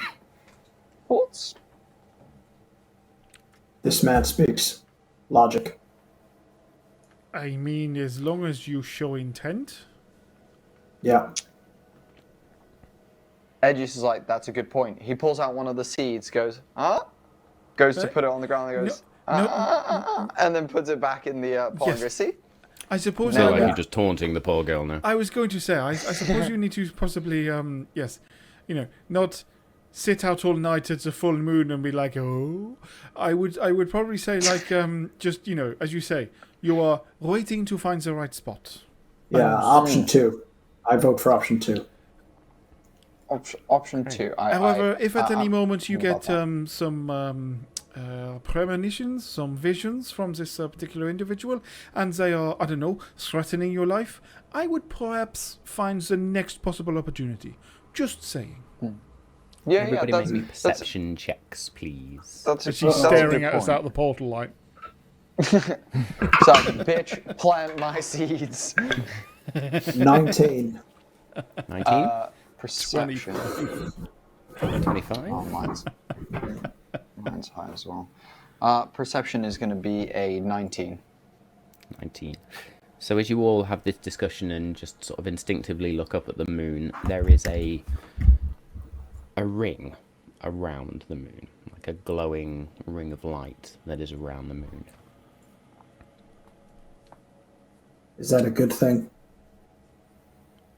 As we possibly saw the mistress of the moon, then perhaps that is possibly a sign. As I don't know about you two, I have never seen this before. That perhaps she is watching. Yeah, I would. Edris is going to be like, look up to me and be like, I got you. Your seeds, they're going to be planted. Not today, though.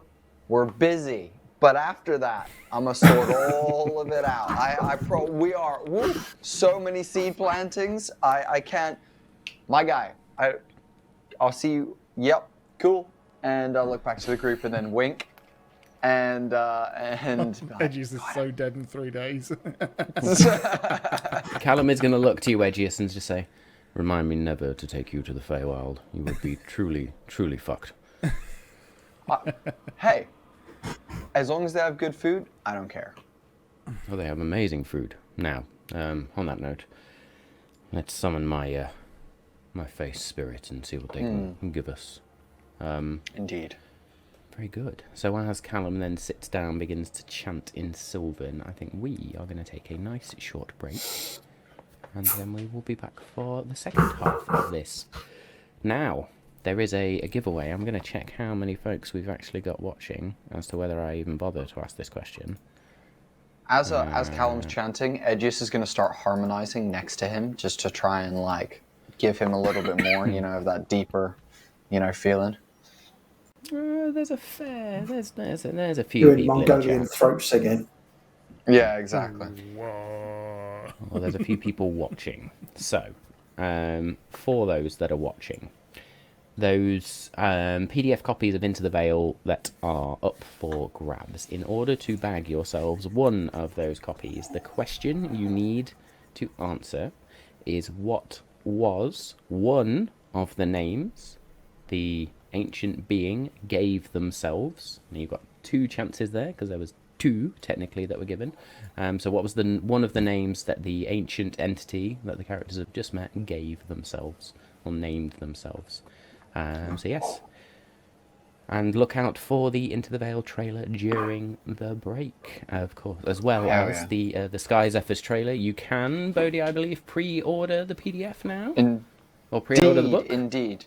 We currently will be having 500 hard covers made. Nice. So if you want a hardcover of Sky Zephyrs, it is time to go get yourself a copy. The pre-order button is on our Kickstarter page for all you who wish to delve into the world of vehicular movement and combat in Dungeons & Dragons 5e. We'd love to have you. Stuff. Sounds better than the advert I'm about to play, Bodhi. That's brilliant. Very good. So you have your competition question for today. Yes, give the adverts and the trailers a quick look at, just so you know what you're in store for. Go show Homie the Dude some love and get that pre-order done, and we will see you back here in a few minutes or so. It's because I did it at the exact moment that it switched. Oh. Literally so annoying. I mean, it's fucking brilliant. It's how it goes. It's how it goes. And I really should look over, because it will actually tell me when it's about to switch to another scene. Ugh. Braveheart. Well, there we go. That was a great start to the second half. There we Oh, go. yeah, it's brilliant. There we go. Fantastic. If anyone's got that on the first things bingo, first. anyone on the bingo, Dave fucks it up. Then the bingo. Hey, pressing Okay, the wrong button. Yo, that's actually We should have a Twitch That's such a emoji good idea. yeah, thing I mean for it'll be that. token Mike here. Dave fucks Yeah. something up on the tag, and I'm sure we can fill out many more. So chat, get involved, and tell us all those things that are going to be in the bingo, and then we're going to make that. that's Yeah, fucking that's 100%. genius. So on the subject of chat, we do have a winner of at least one, one PDF version of Into the Veils, or Into the Veil, which you will have seen the trailer for during the break. So as I say, a lot of Fae, a lot of fun. So JK, don't worry about being one of those people that's just taking all the prizes. We don't care. We will happily give them to you. You want to answer the questions, mate? All yours. So congratulations, and thank you for all your support once again. So yes, I will be in touch, and I will get Fletch to be in touch from the Eldritch Press to get that over to you as and when it is ready, because their Kickstarter closed last week, I believe. So lots for them to do, of course, but yes, that will be on its way to you as soon as it's finished. So thank you very much once again. Now then, my friends, having surprised everyone, I think, and we all surprised ourselves there in that battle and how it very quickly turned from what it was. We now find ourselves in a situation where we want to speak to the Fae, and Callum, being the individual that he is offering a moment to reach out to a Fae spirit and try and speak to it. So as Callum sits on the floor, sits cross-legged, and takes out that golden flower, that gilded flower that he holds, and just holds it in his hands and begins chanting the same words that he spoke earlier, icy mist begins to form around him and just begins to spread out. And soon, where there had been moonlight shining down and a nice clear glade of grassland and flowers and trees and fungal growths, it's almost like dry ice has just been dropped and is now effervescing its way throughout this glade. And as Callum's eyes open, where they were pink, they are now icy white. The iris has gone icy white. And as he holds out his hand from that icy mist, a figure just begins to form. Skin of blue and white. A lithe, feminine form again, with this blue hair that flows down their back. Clothing that looks like it's made of these spider webs, if you like, that are just, you know, when a spider web gets either frozen or catches itself in mist and dew, just forms that pattern. I'm going to ask everybody to make me a nature check, please. Ooh. Oh.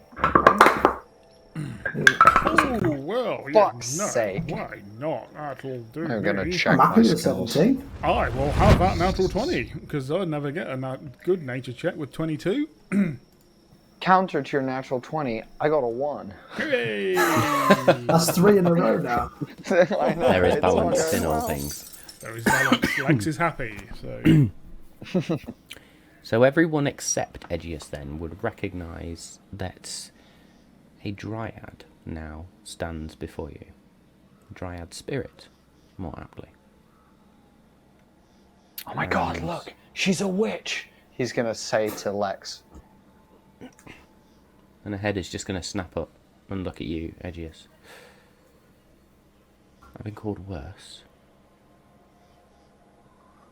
Oh, my I just meant darling, like why have you called me? magical user.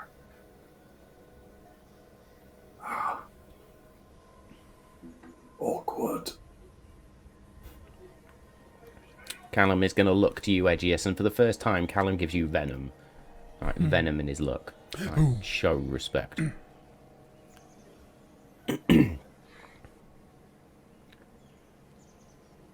My Lady of the Winter Grove, I was not expecting you, but it is fortuitous you are here. I did not mean to call on you, especially not at this hour of the evening. But we have need of information. My friends here and I are seeking something that will cleanse a portal between my world and yours. We were hoping you would be able to impart that knowledge.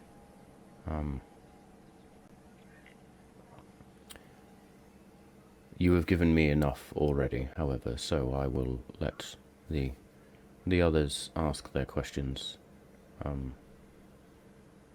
I need nothing else from you. I am just thankful for the gift you have given me.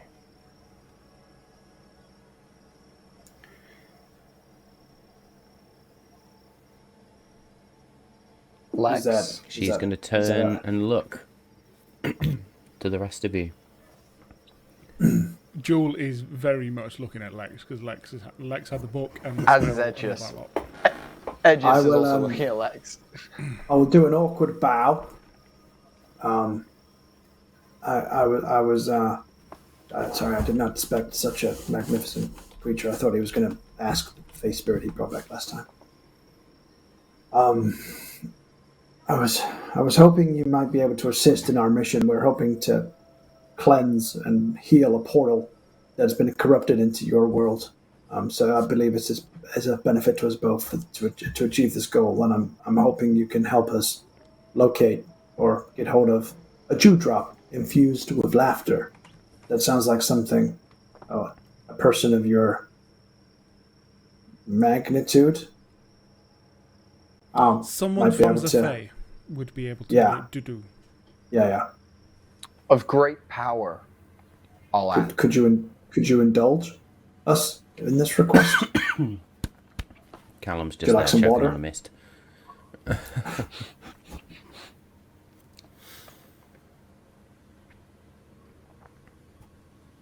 Callum here has offered a great many things in return for the gifts that I have bestowed upon him.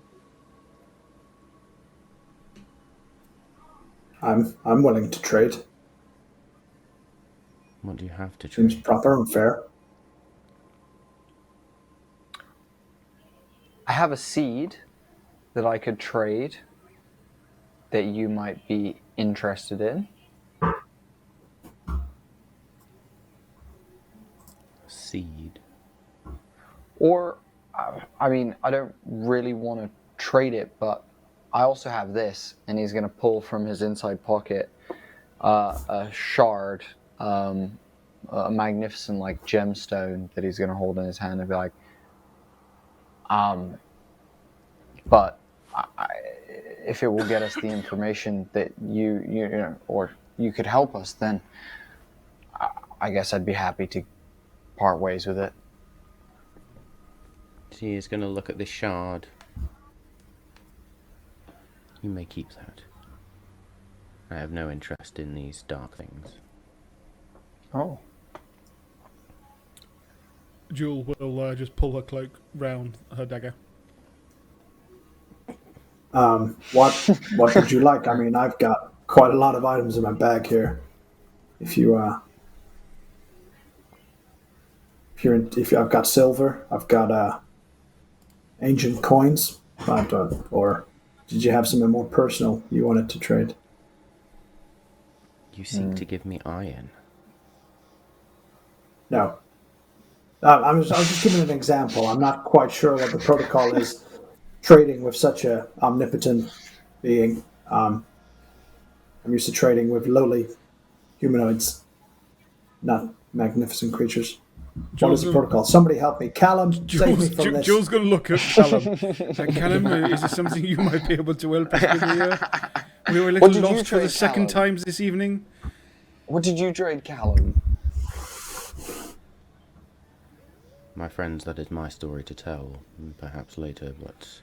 Then, are we talking about material items, our soul, a promise, a favor? What is it that you are looking for? A respect knuckle tap that these guys have recently learned means a lot more than they thought it did.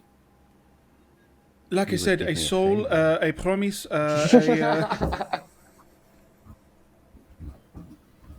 Favour or a soul? A soul. Um,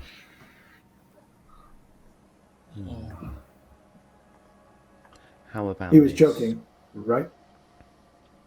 You and T. Yeah. There are falsehoods apparent with you. Give me your name. If this isn't a genuine leather belt, if that's what you mean, it's faux leather. Nice. Your name. Is that what you mean? You want my name? Lex Ordo is my name. Nice to meet you. Not your fake name. Your true name. Jules definitely does a. As does Edgius. You hear an audible creak. I'm not sure you can call it a fake name, more as just a, I don't know, pseudonym or alias. It's a name that was given to me as a child, so it's technically a proper name. Insight Do check. you mean my birth name? You can Never make mind. an insight check if you wish, I Jules. think Yeah, okay. it's fine now that he's just said that. Do you mean my I wish birth for the name? name that was given to you when you entered this world. Alexis or Donis? Well, what difference does that make?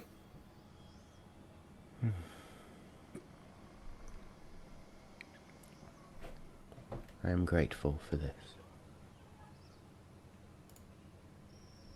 Should I have done that? And I'll look at Callum. Oh shit. Callum, make me an insight check. Oh no. Oh no. Oh, so much no. Oh, my shit. god. Hang on, Danny. Fuck. 30-20. Faye. Is there own And real onomancy in names. this world? Yeah, is there onomancy? Yeah. Lex does not know this. Danny knows this because it happened to him Hey. in campaign 1. Dave just caught on, alright? Fucking hell. Oh no.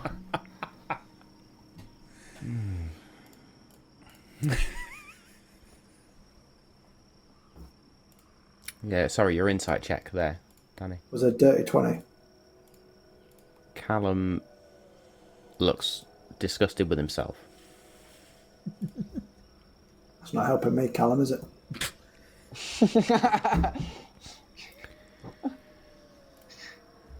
You seek dew infused with laughter, you say. Mm-hmm.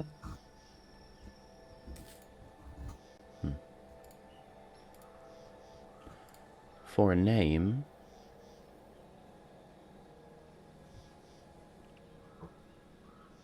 wait until the morning. You will have what you seek. Thank you. I appreciate your business. That didn't sound like a Can I good ask trade deal, Lex. what would you possibly do with my name? How is not that I'm grateful for the trade, but I'm not sure how my name is of any value. Nobody knows it. All the people who did know it are dead. It means nothing to anybody.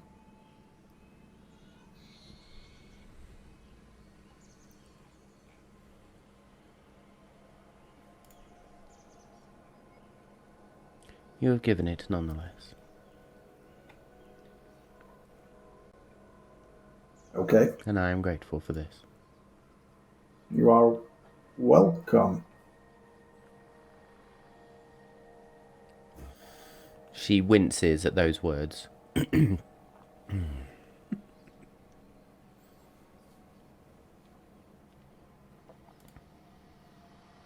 Thanks for taking the time. out of your schedule to come and talk with us. Callum, thank you for summoning. Yeah.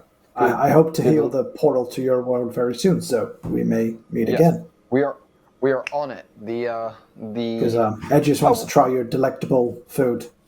So hopefully see you soon. That and also we haven't given ourselves a name yet, but this group is on it. We're doing that. I have been thinking about that actually. Oh. I think we should have a name. You and me, we're detectives. Jewel has an Is inquisitive another mind. name you wish to give me? Well, it's No, more of this an is fine. organizational This group, is fine. like This a is a business conversation name. we were going to have another time. At this point, like you can see Callum, and Callum just does this. But, we need to do a vote on it, so I don't want to say it out loud in case the group doesn't agree. So I'll save it for next time. Unless you want to come and join and be part of the group and join Anyway, us on I think it is good, and adventures. thank you so much for your help.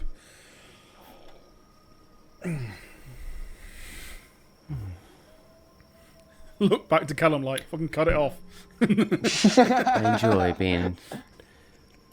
enjoy being thanked. Callum, my darling, I'm sure when you return home I will see you. Until then, I will be watching. With great interest. And she walks over to Callum, where Callum sat, and you can see as she walks, even when this icy mist, as it parts, she just leaves these frost footprints behind her, and then she leans down and kisses Callum on the head, and then just falls backwards into the mist and is gone.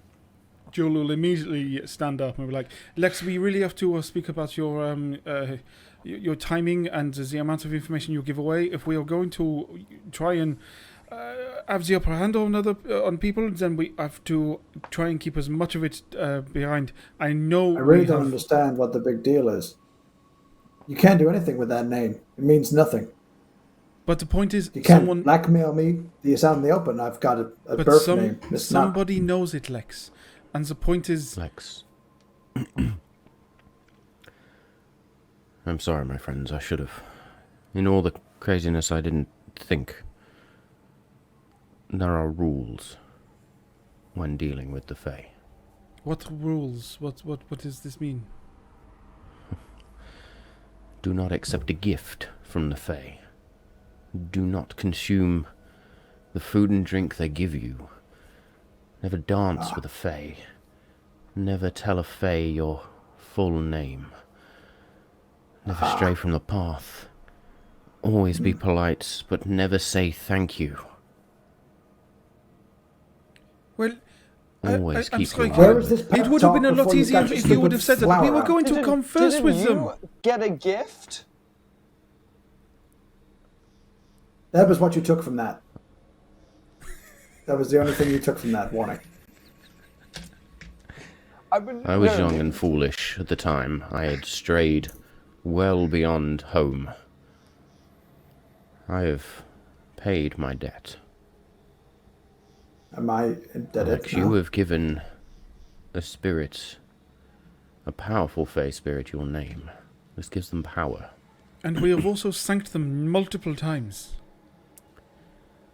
Yes. And now, well, one might argue that you owe them something. Oh, great. I mean, I would have thought it anyway. We were gathering information. Information is power. We'll fix the portal. That'll win us favor. We'll consider the debt written off then. Look, with moonlight goddesses and battling things and getting my nuts crushed, I'm sorry. I forgot. I just didn't think. I also wasn't expecting her to show up, to be totally honest. Callum, it is okay. Yes, you're right. That is the main thing. We It's did not. okay for you. We thought it was going to be an underling. I have two questions. Callum, first of all, you said don't accept gifts, and yet the lady said that you had accepted like it sounded like countless. Like there was like a long list that she had that you had accepted. And furthermore, at at the very beginning when you addressed this person, you called her my lady, as opposed to just addressing her as lady. Have you had some sort of, I don't know, affair or engagement with this person in some sort of way that you would feel the need to call her my lady? I'm forever bound to her. In more ways than one. The powers I have, the magic I can command, is all down to her. She is the source of that power. So the fact that I invited us round for dinner, was that another faux pas I should not have done?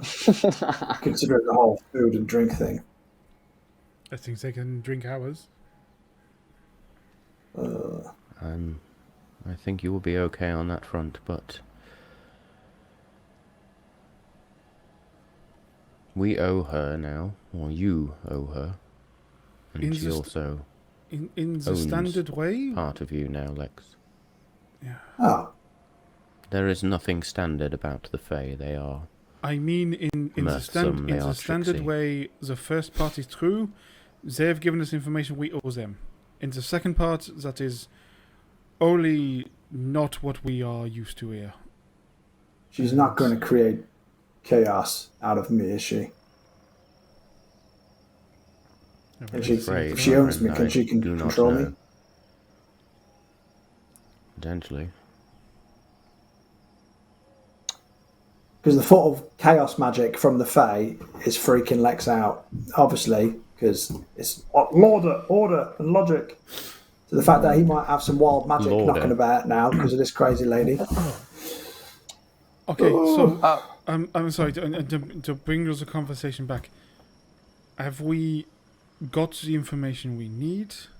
Do we all think about the infused with laughter, dewdrop, whatever it was, Lex? She said we'd have we'd have what we need in the morning. So I'm assuming we wake up the morning dew on the grass or wherever we are, we harness that.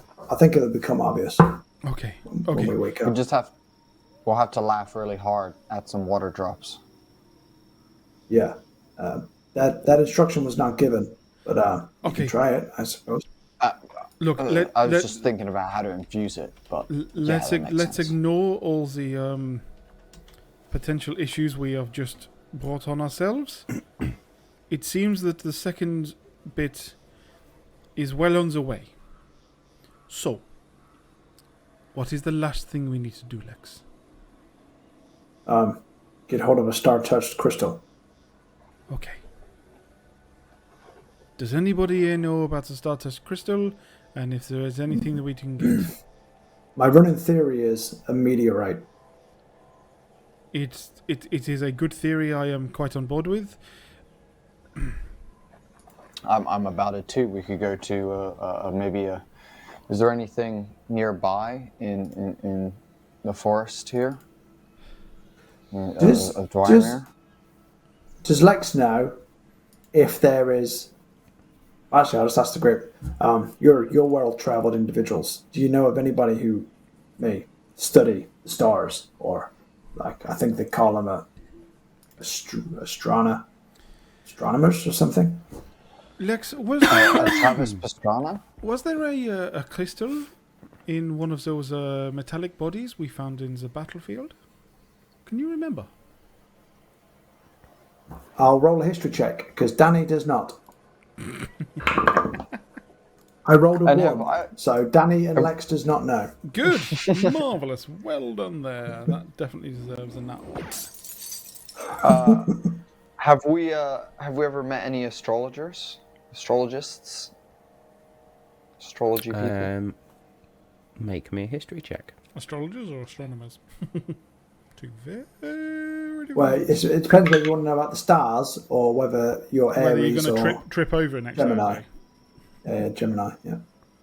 No way!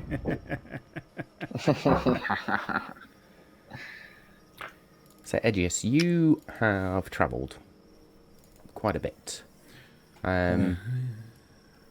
You spent some time in the islands to the south of Dryamere, if you like, within the Dryamerian region, within that inlet. You've travelled around a bit. Ahanath, or Aanath, was a city that had already been mentioned. And there was one night where you did spot some individuals with spyglasses, but larger than usual, looking up into the night sky. Well, now that you mention it, I mean, I don't know whether they were any sort of, astrophysicists or whatever you said it was.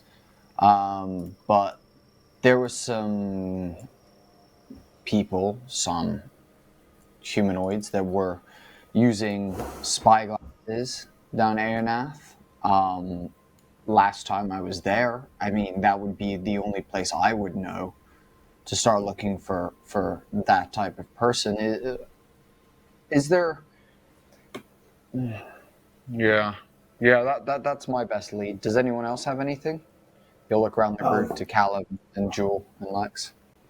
I'll look at Jewel and it'll dawn on me that her cloak and her dagger also kind of twinkles with the night sky, right?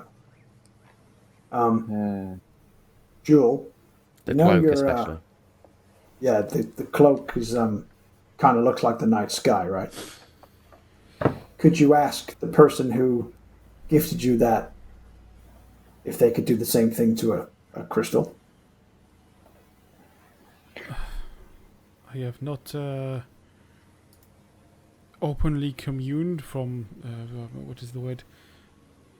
I have not opened communication with this. We might as well indebted ourselves to another god and get the trifecta today. So, well, I believe I am already indebted in the fact that I am partially alive with these. Yes, okay. I am willing to try, and if this does not work, Edgius, to be honest, I think that is the best option. I did spend. It was actually only a few hours in port of Araneth, and I did not actually leave the boat. So, if you saw anything like this, then that would be great. Well, I was just, after a long night of tearing it up at the Windy Shoehorn, an incredible tavern. Word doc.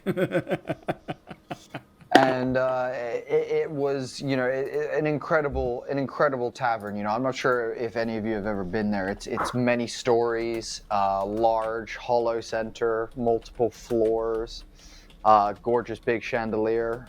Sometimes host, like fight nights and things like that. Anyway, I was jamming out there for the evening and got a good buzz on before heading down to the dock to go spit into the sea, which I can't do, but for some reason I wanted to do that night. And yeah, I saw these guys just out on like this building on this roof that was lower down as I was walking down the hill in Araneth, and they were like, dude, look at that star.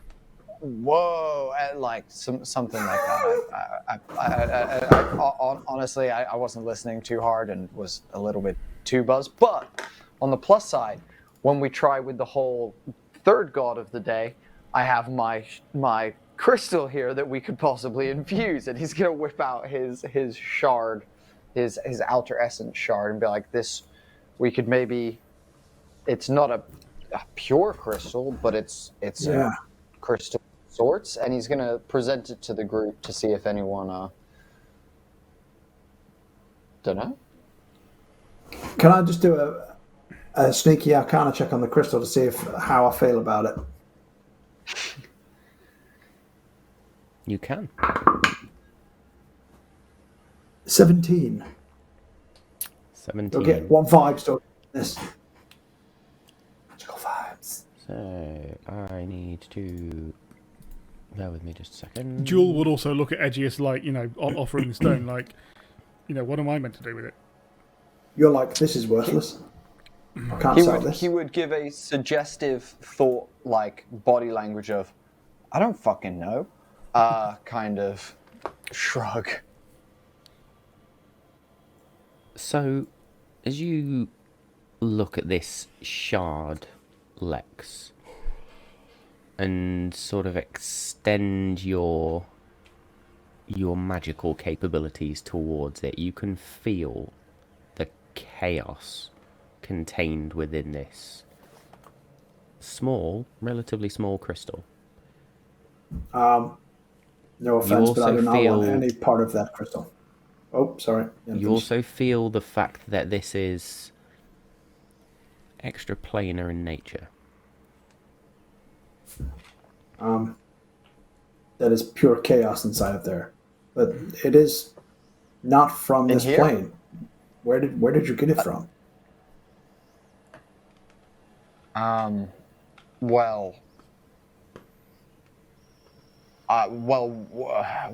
I awoke after, that event I described to you guys, in that, crater of ice that I awoke in, it was actually clasped in my right hand after I swam in some darkness for a little bit. Is it the source of your magic? I'm not 100% sure, I'll be honest with you. I mean, I've never parted with it. I've kind of kept it nearby. I've never, here, and he's going to hand it to Lex, or, go to hand it to Lex and be like, here, go walk over there, and I'll see if I can cast Put it directly in the bag. I don't want to touch it. Put it directly in the bag. Just before you do, does swimming in darkness mean anything to Jewel? As in, does that flicker a memory of her moments not on this plane?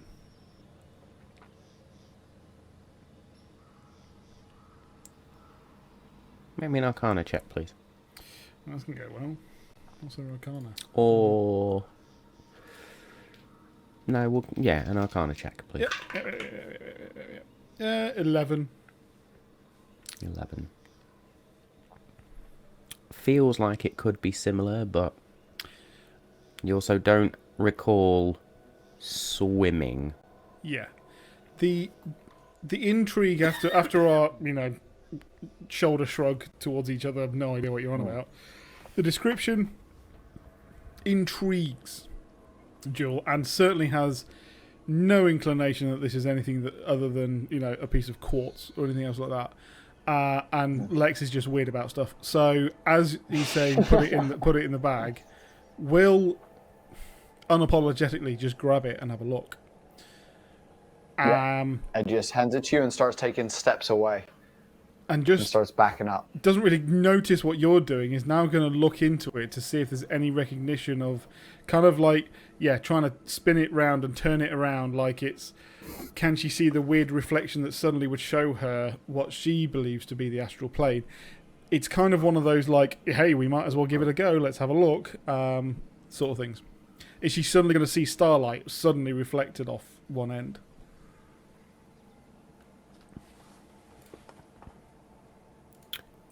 Make me an investigation check, please.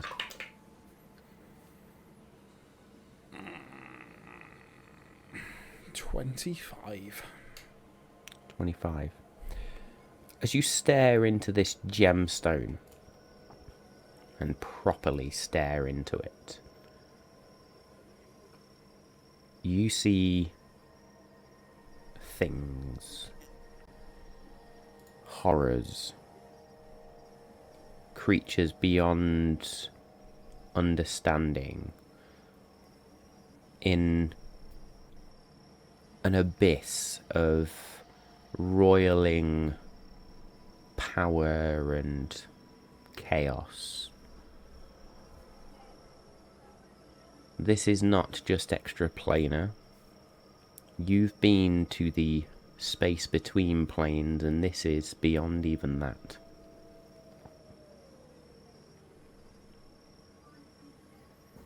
After getting that sort of weird feeling from it, and notices, like looks up and notices that Edges is a few paces away, she just puts it on the ground fairly hastily, like almost like sudden unease, and just puts it down like.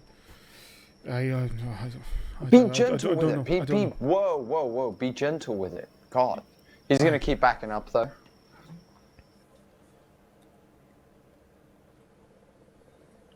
She looks at Lex. Scoop it into my bag. She looks at Lex so like... then I'll just put it in person. Suddenly with almost an understanding as to why he's uneasy or cautious about stuff. It's like...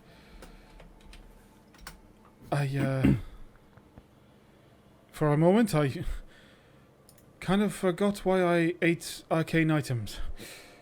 I do not like them. I've had another, maybe somewhat ill-advised idea. Yes? We got the moonbeam flower from the moon goddess, right? Her sister is called, I don't know, the Queen of Shadows? Wouldn't she have the power to infuse a crystal with starlight if she is indeed the goddess of the night sky? Quite possibly, but which one am I meant to commune with tonight? The one that saved me, or did you tell us about the voices you heard from Nocturna? No idea. Oh, can't remember. That was last week. Well, that might twig you to say that if you hadn't already. Hint, hint. And then that could be a line of inquiry we could follow. The way that mistress talked about dagger I was holding, I heard a voice when I was sending that in, when I was trying to use it to get us in there. I wonder if that is the voice of the, what was it, the darkness, or whoever she was talking to. Oh, well, if the Watcher doesn't give you the answer you need, maybe you could try communing with the dagger, or using it as a focus to commune with the goddess of the night sky, or whatever she's called. How do you feel, Edgius? As he's quite far away now and I'm still holding his stone. He's going to be 60 feet away and be like, feeling just the same.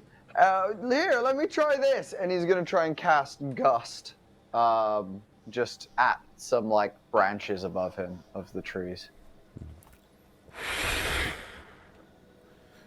Wind very vigorously blows these branches. Seems to be working.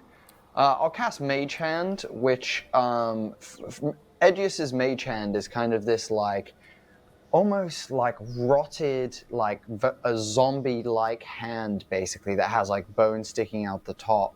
That has this kind of like, as it moves, almost like shadowy like trail that follows it around, and it kind of like appears on his shoulder. Thing. Hey. And he's gonna be like, "Sup, Terry? It's been a while." Everything seems to be working fine, and he'll be like, "Gotta go." Snap Terry out of existence, and then I'll walk back to the group and be like, "No, it doesn't seem to be the source of the power." Okay, I am willing to do as much as I can to try and commune with either one of them. I would like your opinions as to which one I should try first. And I honestly, the last time we did this, I was asleep, and I do not think I have much control over that if I need to. So, do any of you, Callum, Lex, Edgius, know how I might be able to meditate? I don't know. I could talk you through meditation. But do you think that is I going would to probably help? go for the Watcher first, because we know he is friendly towards you. So I'd probably try them first. That is sound advice and seems to make sense. I can get you into an almost sleep-like state through meditation if you want. And Edges, you were going to say? No, I was going to say, I don't know which of the two is better. My experience lacks there. However, along with Lex maybe leading a guided situation, we could also then maybe join Enchant. I met these monks once up in Unity City, and they were chanting in this like choral chanting and almost like group work aloud. At least it felt like they were transcending in some sort of way. So I'd be happy to try and get us to chant something along with Lex's guided meditation in hopes that we can get you to the place you need to get to. Whatever I can do to help. Then yes, whatever you can do, maybe perhaps some soothing melodic rhythms to help me stay in that. Yes, look, is this I think this is the best option we have. So let us give it a go. It is possibly the perfect time, but just before we go to sleep. What do I need to do? Where do I need to be? Do I need to lay straight down or what? I will talk. Jewel through how I go through my meditations every morning, and then Cog will come out and try and help by doing the Modron chant that he does to me. And I was like, no, it won't help, Jewel. And I'll kind of bat it away. It's just a very weird noise. That is very distracting. Yeah, I mean, it's relaxing to me, but obviously it means nothing to you. It's quite soothing what he's saying, actually. It's coming from a good place. I'll look to Callum as if to say, you were so apprehensive with information that could have helped us last time. Where's your head at? Kind of like anything kind of look. I owe you all more than an apology. I owe you all a very great debt. Look, whatever power she has over you, Lex, I will seek to break this covenant. As for our current predicament, I will help in whatever way, shape, or form I can. Do you think it's a good idea, as you're experienced in this kind of cross-planar conversational situations with people who are scary? Well, at the very least, Edgius, I am not going to give them my name. I deal with the Fae. They are good shout. Not transcendent. They are corporeal. They are things that exist just beyond this plane. We're talking about deific powers that transcend the very nature of the universe, and I'm going to be very little help here. Just before we do this, and I'm just making sure we are on the right path. The first thing we got here was Fae adjacent, and it is a Fae portal. Are we also assuming that the other two are going to have some sort of connection to this? I don't know. This is not my area. But I am wondering, is that a line we should go? Should we actually speak to the other one? This, Darkness, her sister? Well... It is still Fae connected, but they are sisters, perhaps, maybe? My only worry would be that, I don't want to annoy her right now, considering she hates us so much, and the Watcher is already on your side. Fine. Absolutely, So we should do it in order. The order is good, correct. Okay. So Joel is sitting cross-legged, Kate flying out the back, hood up to try and cut out all the noises, but I can still hear the other two. Okay. I'll play another Song of Rest, but guide me through it. Just super chill, just kind of like Studio Ghibli, Spirited Away on the Train kind of music, just like very like single strings that resonate and create like frequencies for you. Make me a performance check, please. Hell yeah. And also, as I do that, I'm going to give Bardic Inspiration to to Jewel as well. You are a as I do scholar that. and a gentleman. Oh shit. Performance check. Oh, let's go, baby. That's good. That's very good. That's going to be a 25, good sir. Very good. So as Aegeus offers the song to you, Jewel, you can feel it relax you and, in a way, just guide you. Lex, what are you doing? I'll just be reminding him of the breathing techniques I've just talked him through. I will be sat sort of mirroring them cross-legged.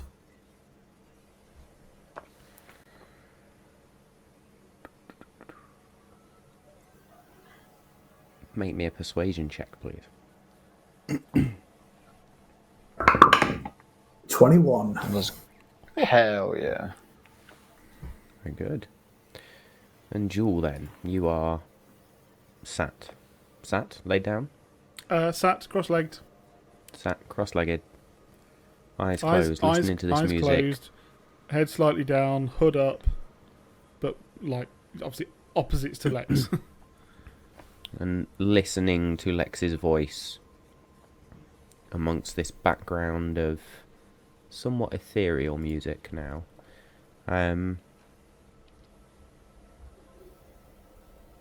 Make me a perception check, please. I'm gonna throw the bardic inspiration in it, whatever. Okay. Let's do it. That is cocked. There we go. What was that? A perception check? Please. 28. This is the first time you have willingly reached out. And with the guidance of your allies around you, you find and think on that nature of your attacks almost when that spectral form appears. Excuse me. You feel that tether, that cord almost that when you floated amongst the astral plane held you in place.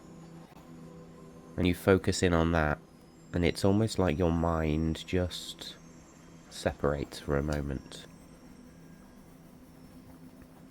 And you see two great shining eyes. And within those eyes, it's almost like you see the very flow of time.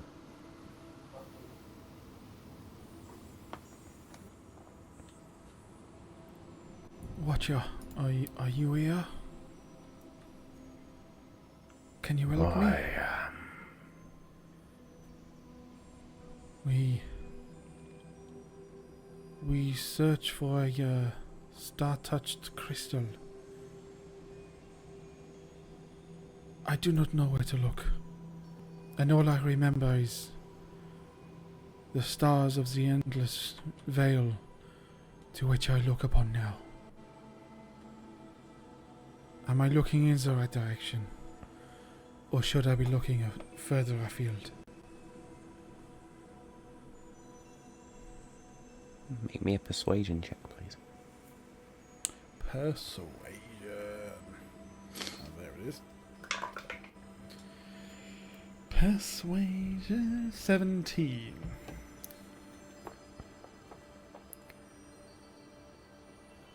The stars are not what you seek. What you seek. The knowledge is held by the elves.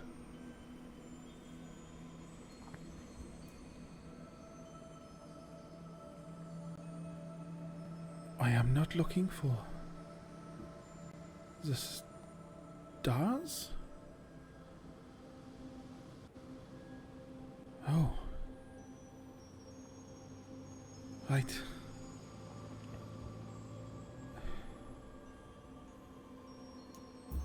Then I must thank you.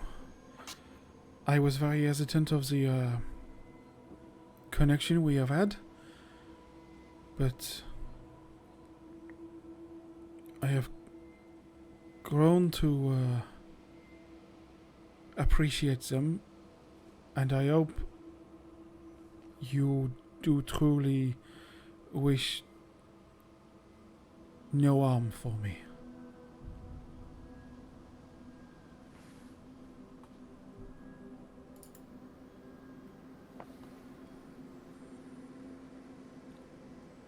I will bring no harm to you, for you are helping me. Each and every time I help you,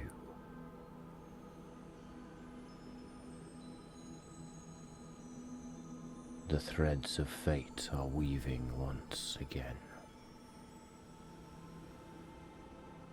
In time, I will return. Do these corrupted portals pose a threat to you and this place? Corruption of the connection between planes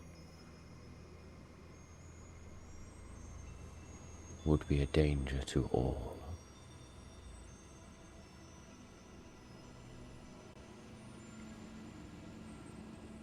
Then it continues to be our top priority.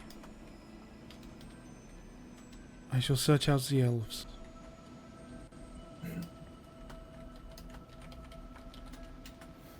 Am I nearby the elves who will know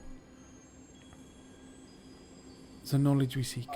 I skipped the stone pillars. There is a central city. Seek that out.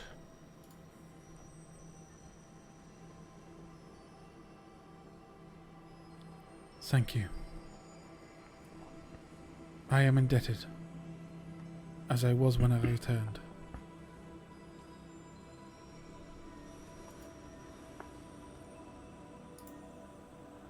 You have sought me out. I am grateful.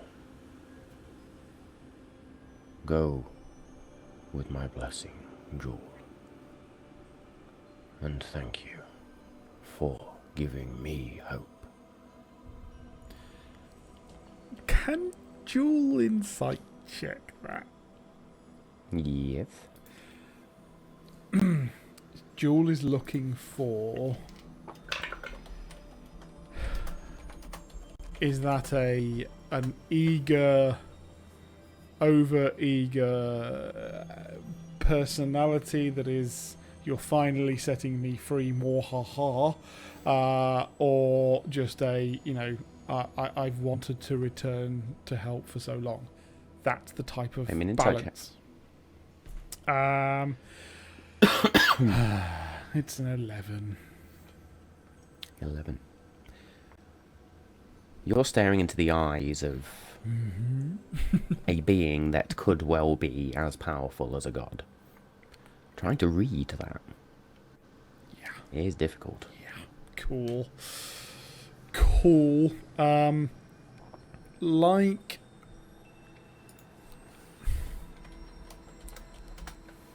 Like someone who's held their breath for far too long underwater and she's coming out from the surface. Jewel has that it's almost that feeling, even though she doesn't do that. She does take a breath in, but it very much feels like, she almost like wasn't breathing while she was sleeping, and just as she reawakens from this meditation.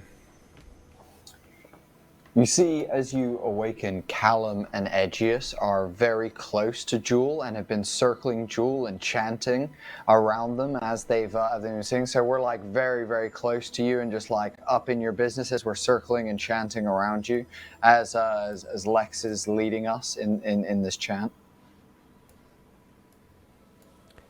Jewel, you feel... Oh, Danny, you're muted. Idiot. Did it work?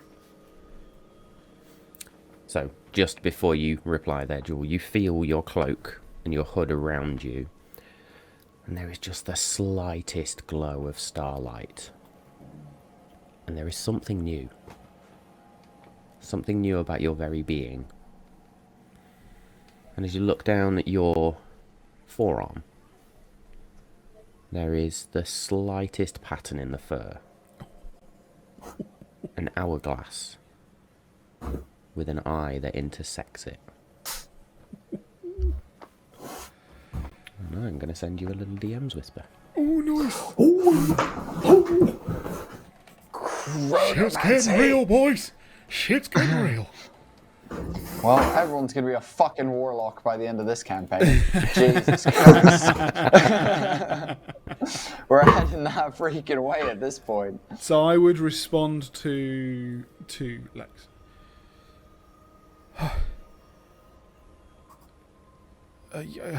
Yes.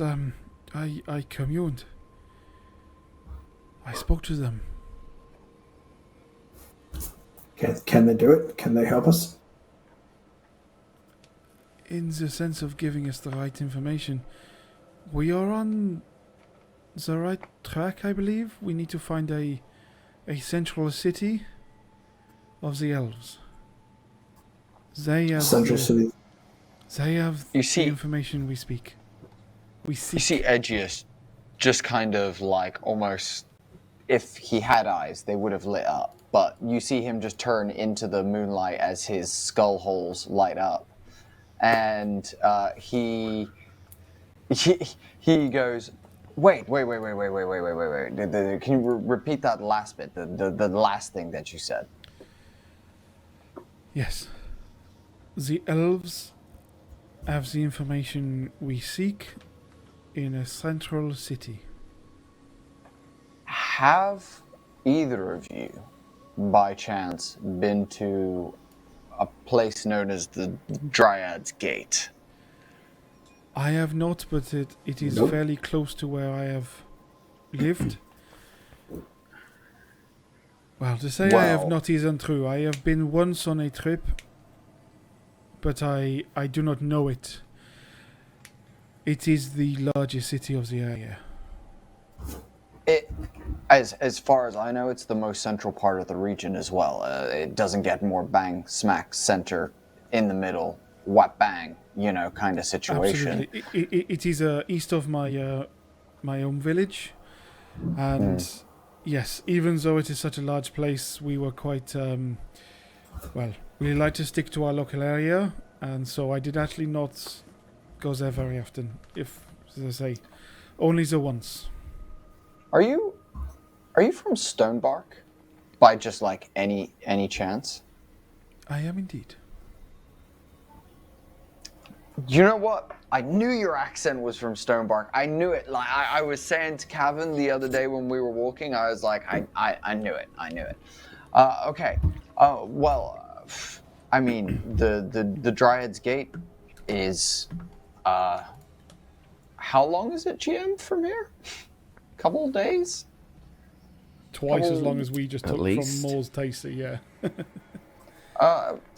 We're at least 3 to 5 days walk at different paces, dependent on whether we're walking at Callum's slow-ass pace or Lex's incredibly fast pace. Admittedly, at least we are the right side of the open water. So, yes, I feel like Moore's Tasty is less of where we want to go straight away. We simply have to return close by to sort this. But yes, I am I think inclined we go there. I agree. I think we grab the dew of the morning that Lex was talking about, and then after that we bounce our way out of here towards Dryad's Gate, and we make our way. Also, I can't wait for you to meet my friend Gibbon that lives there. He's not a gibbon. His name is Gibbon. He's an absolutely incredible tailor. Makes the best pieces. Edgius holds up some like leather wristbands with studs on them. He's like, he made these for me last time I went to him. I couldn't afford much. He's expensive, but good at what he does for that reason. And yeah, I look forward to you guys meeting him. And you'll see Lex looking at his slightly tattered waistcoat and duster jacket and think, I could use some repairs. I'm looking forward to this trip. Hell yeah. You also see that Jewel looks down at her like, gear, and she goes, considering we are going so close to my own village, and what we heard about that it may be quite troubled, I certainly wouldn't mind an upgrade in how I look. And I don't know about you guys, I'm sorry, would it be possible for us to go by the village before we return back to Malt Stacy? We are so close. It is daft for us not to. Edgius is going to look at Lex and at Callum and shrug as if to say, "I'm. What do you think? I'm in." Yeah. Especially if it is still being quite badly afflicted by the reason I left. Yeah. I want to do everything I can. Yeah. If the problem has progressed, it may give us vital intel to help. Yes. To further our investigation, at least. Look. And of course, to check on your family. She gets sort of, suddenly you almost see that draw of, like reduction of emotion. Also, Lex, I think if you recall, Dryad's Gate was where some more information about M was. What was it? Mayonora? I believe they even went to Dryad's Gate. So, again, possibly some more information. Plus, if we go to Dryad's Gate and we'll find the right people, maybe we can go back to Malt Stacy and not be such ill-informed fools in front of those elders. Because I do not want to repeat that. They were quite rude. You just chiming in. M for... Sorry, M for Mayo or Mayonora. Yeah. Long story, very short. We got framed for murder, and we believe she's the culprit, and that's who the current lead and the lead suspect currently is in that investigation. Feel like that's glossing over a few details, but it is glossing over a lot. Look, I am sure on our travel tomorrow we can discuss it all. And if we're headed to Dryad's Gate, we need to appear official in front of the elves. So we need to formulate our proper name for this group. So because we didn't want to go groveling for details. We want to go on a united front as our business. Lex, you had thoughts. Thankfully, you did not say any of them in front of the. Yeah. Well, I was thinking, you're an inquisitive mind. I'm a somewhat wannabe detective. Edgius was a detective. We're trying to protect the planes and portals and planar disturbances. So why don't we call ourselves the Planar Detective Agency? Ooh. It certainly has an authoritative name about it. I like it. It is interesting, Lex. I know I was very shut down and reclusive when we met.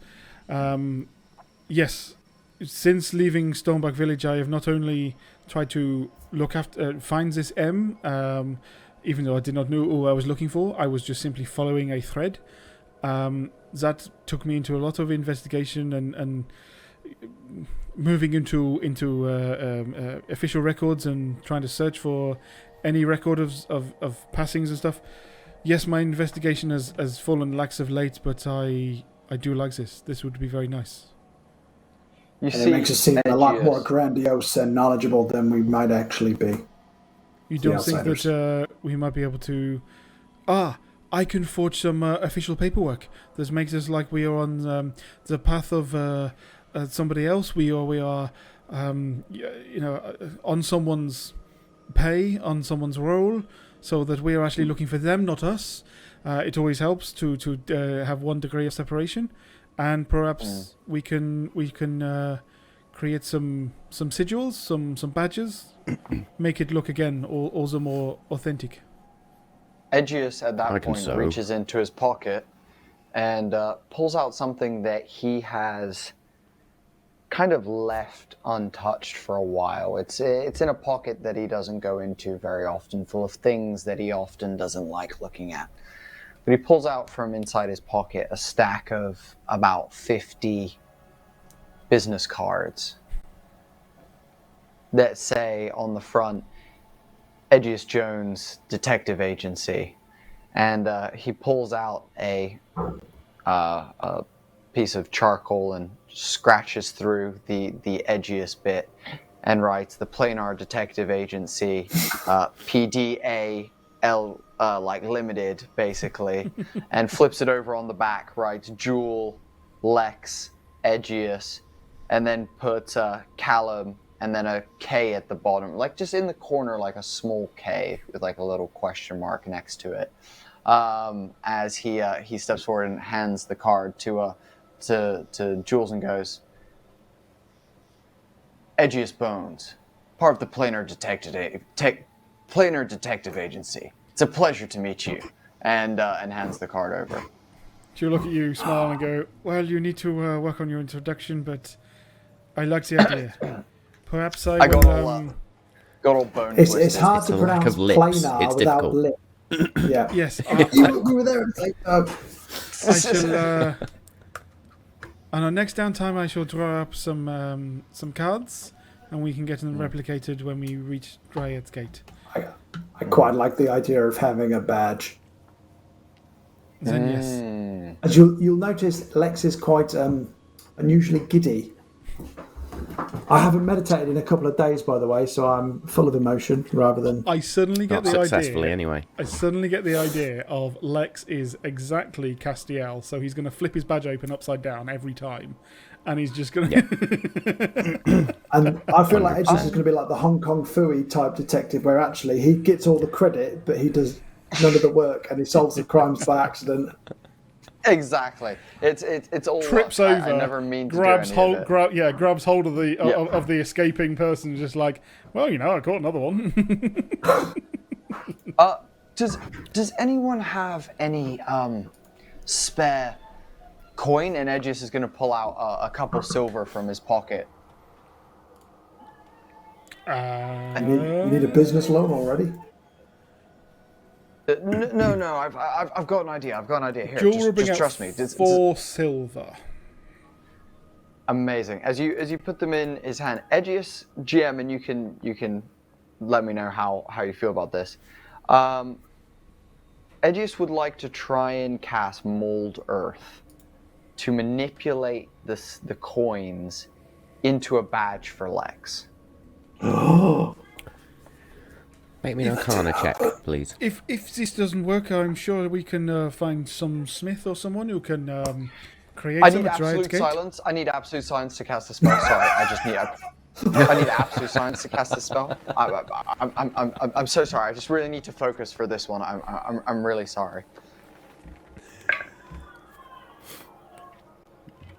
That is let me just squeeze this spell out. Golly. That is a 15. A 15. 15. Now, coins naturally being of the earth. Oh, how do I add inspiration? How do you guys do inspiration? It's an advantage roll. Oh, beautiful. Okay, can I use my inspiration to see if I can juice you that can. a little bit better? Beautiful. Never mind. Nope. Stick. Nope, never mind.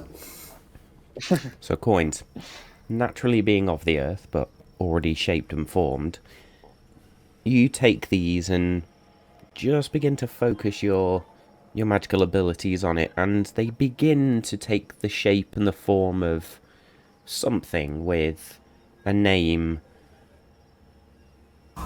But with you having sort of the name and... There's something else missing. There's a need for a symbol there. So it's almost like this is half done. But there is the beginning there of a fine badge for your group. As Edgius does, he's like, and as he finally lets go, you're gonna hear like almost like a wood xylophone type noise as he opens his hands and goes, Lex, oh God, I think I need some practice, but this is a start, and a badge, and hands it to Lex. You'll see a smile, but then he'll bring it back. I don't receive many gifts. This is thank you. Yeah, put it in his. It's sort of a pocket for you. At the top of his jacket pocket. He's Edgius is gonna be like two gifts in one day. You're lucky. Oh yeah. Do you want your crystal back? You know what? It was way in my pocket down. You've got a nice bag that seems to hold things very good. I've seen you put a ridiculous number of things in that very tiny bag, so I have to assume that it's magical of some sorts. But if you wouldn't mind holding on to it for me, I would appreciate it. It doesn't go off by itself, does it? It's not going to like release magical surges or anything like that. No, I've never experienced that. No, it's simply just been a paperweight in my time to hold down, various song notes, lyrics, political manifestos that I've written throughout the years, that kind of thing. Oh, God! Red flag! Red flag! Look, man. Look, I'm just trying to bring down the oppressive Dwymir, powers to be. Look, they're You're the one that shot taking it all. JFK, aren't you, on the grassy knoll? Have you not seen the taxes? Have you not seen the taxes recently? I have never paid a tax in my life. You haven't paid tax. You're lucky. You're lucky. My pockets are very light because of taxes I have paid. VAT. Is there a protocol I need to be following here? Should I be paying taxes? I mean, how often have you been paid? Lex, do you have property? Do you own things? Great questions. You're currently looking at everything I own. I think you're fine. Oh, yeah. Listen, I owe you all good point. A favour, so I'm conscious it's early hours of the evening. Why don't you all get some rest? I will take watch. It's the least I can do after tonight. And we'll set off for Dryad's Gate in the morning, I guess. I think we will. Sounds Thank you, good both of you, for helping me me. do this. I think it has moved us on the right path. You guys are some badasses. I'm blown away by all of you. And Edge is gonna walk up and like give Callum a little bump on the shoulder. Even you, Callum. You guys are you guys are great. Yes. Well, Great. Yes. I am going to say good night. Sleep well, both. All of you. Sorry. Excellent. Well, as you all bed down for the evening and Callum takes watch, Bodhi's the last thing you wanted to do? One final thing I just want to add as Edgius doesn't fall asleep but deconstructs himself and puts himself in the corner. He places the small velvet bag that Nimue gave him into his hand as he falls to sleep, and he clutches it in his hand. Nice.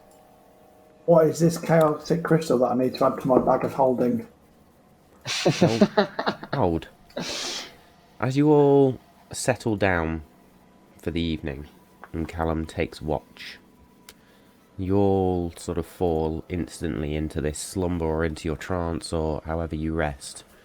For a restful night.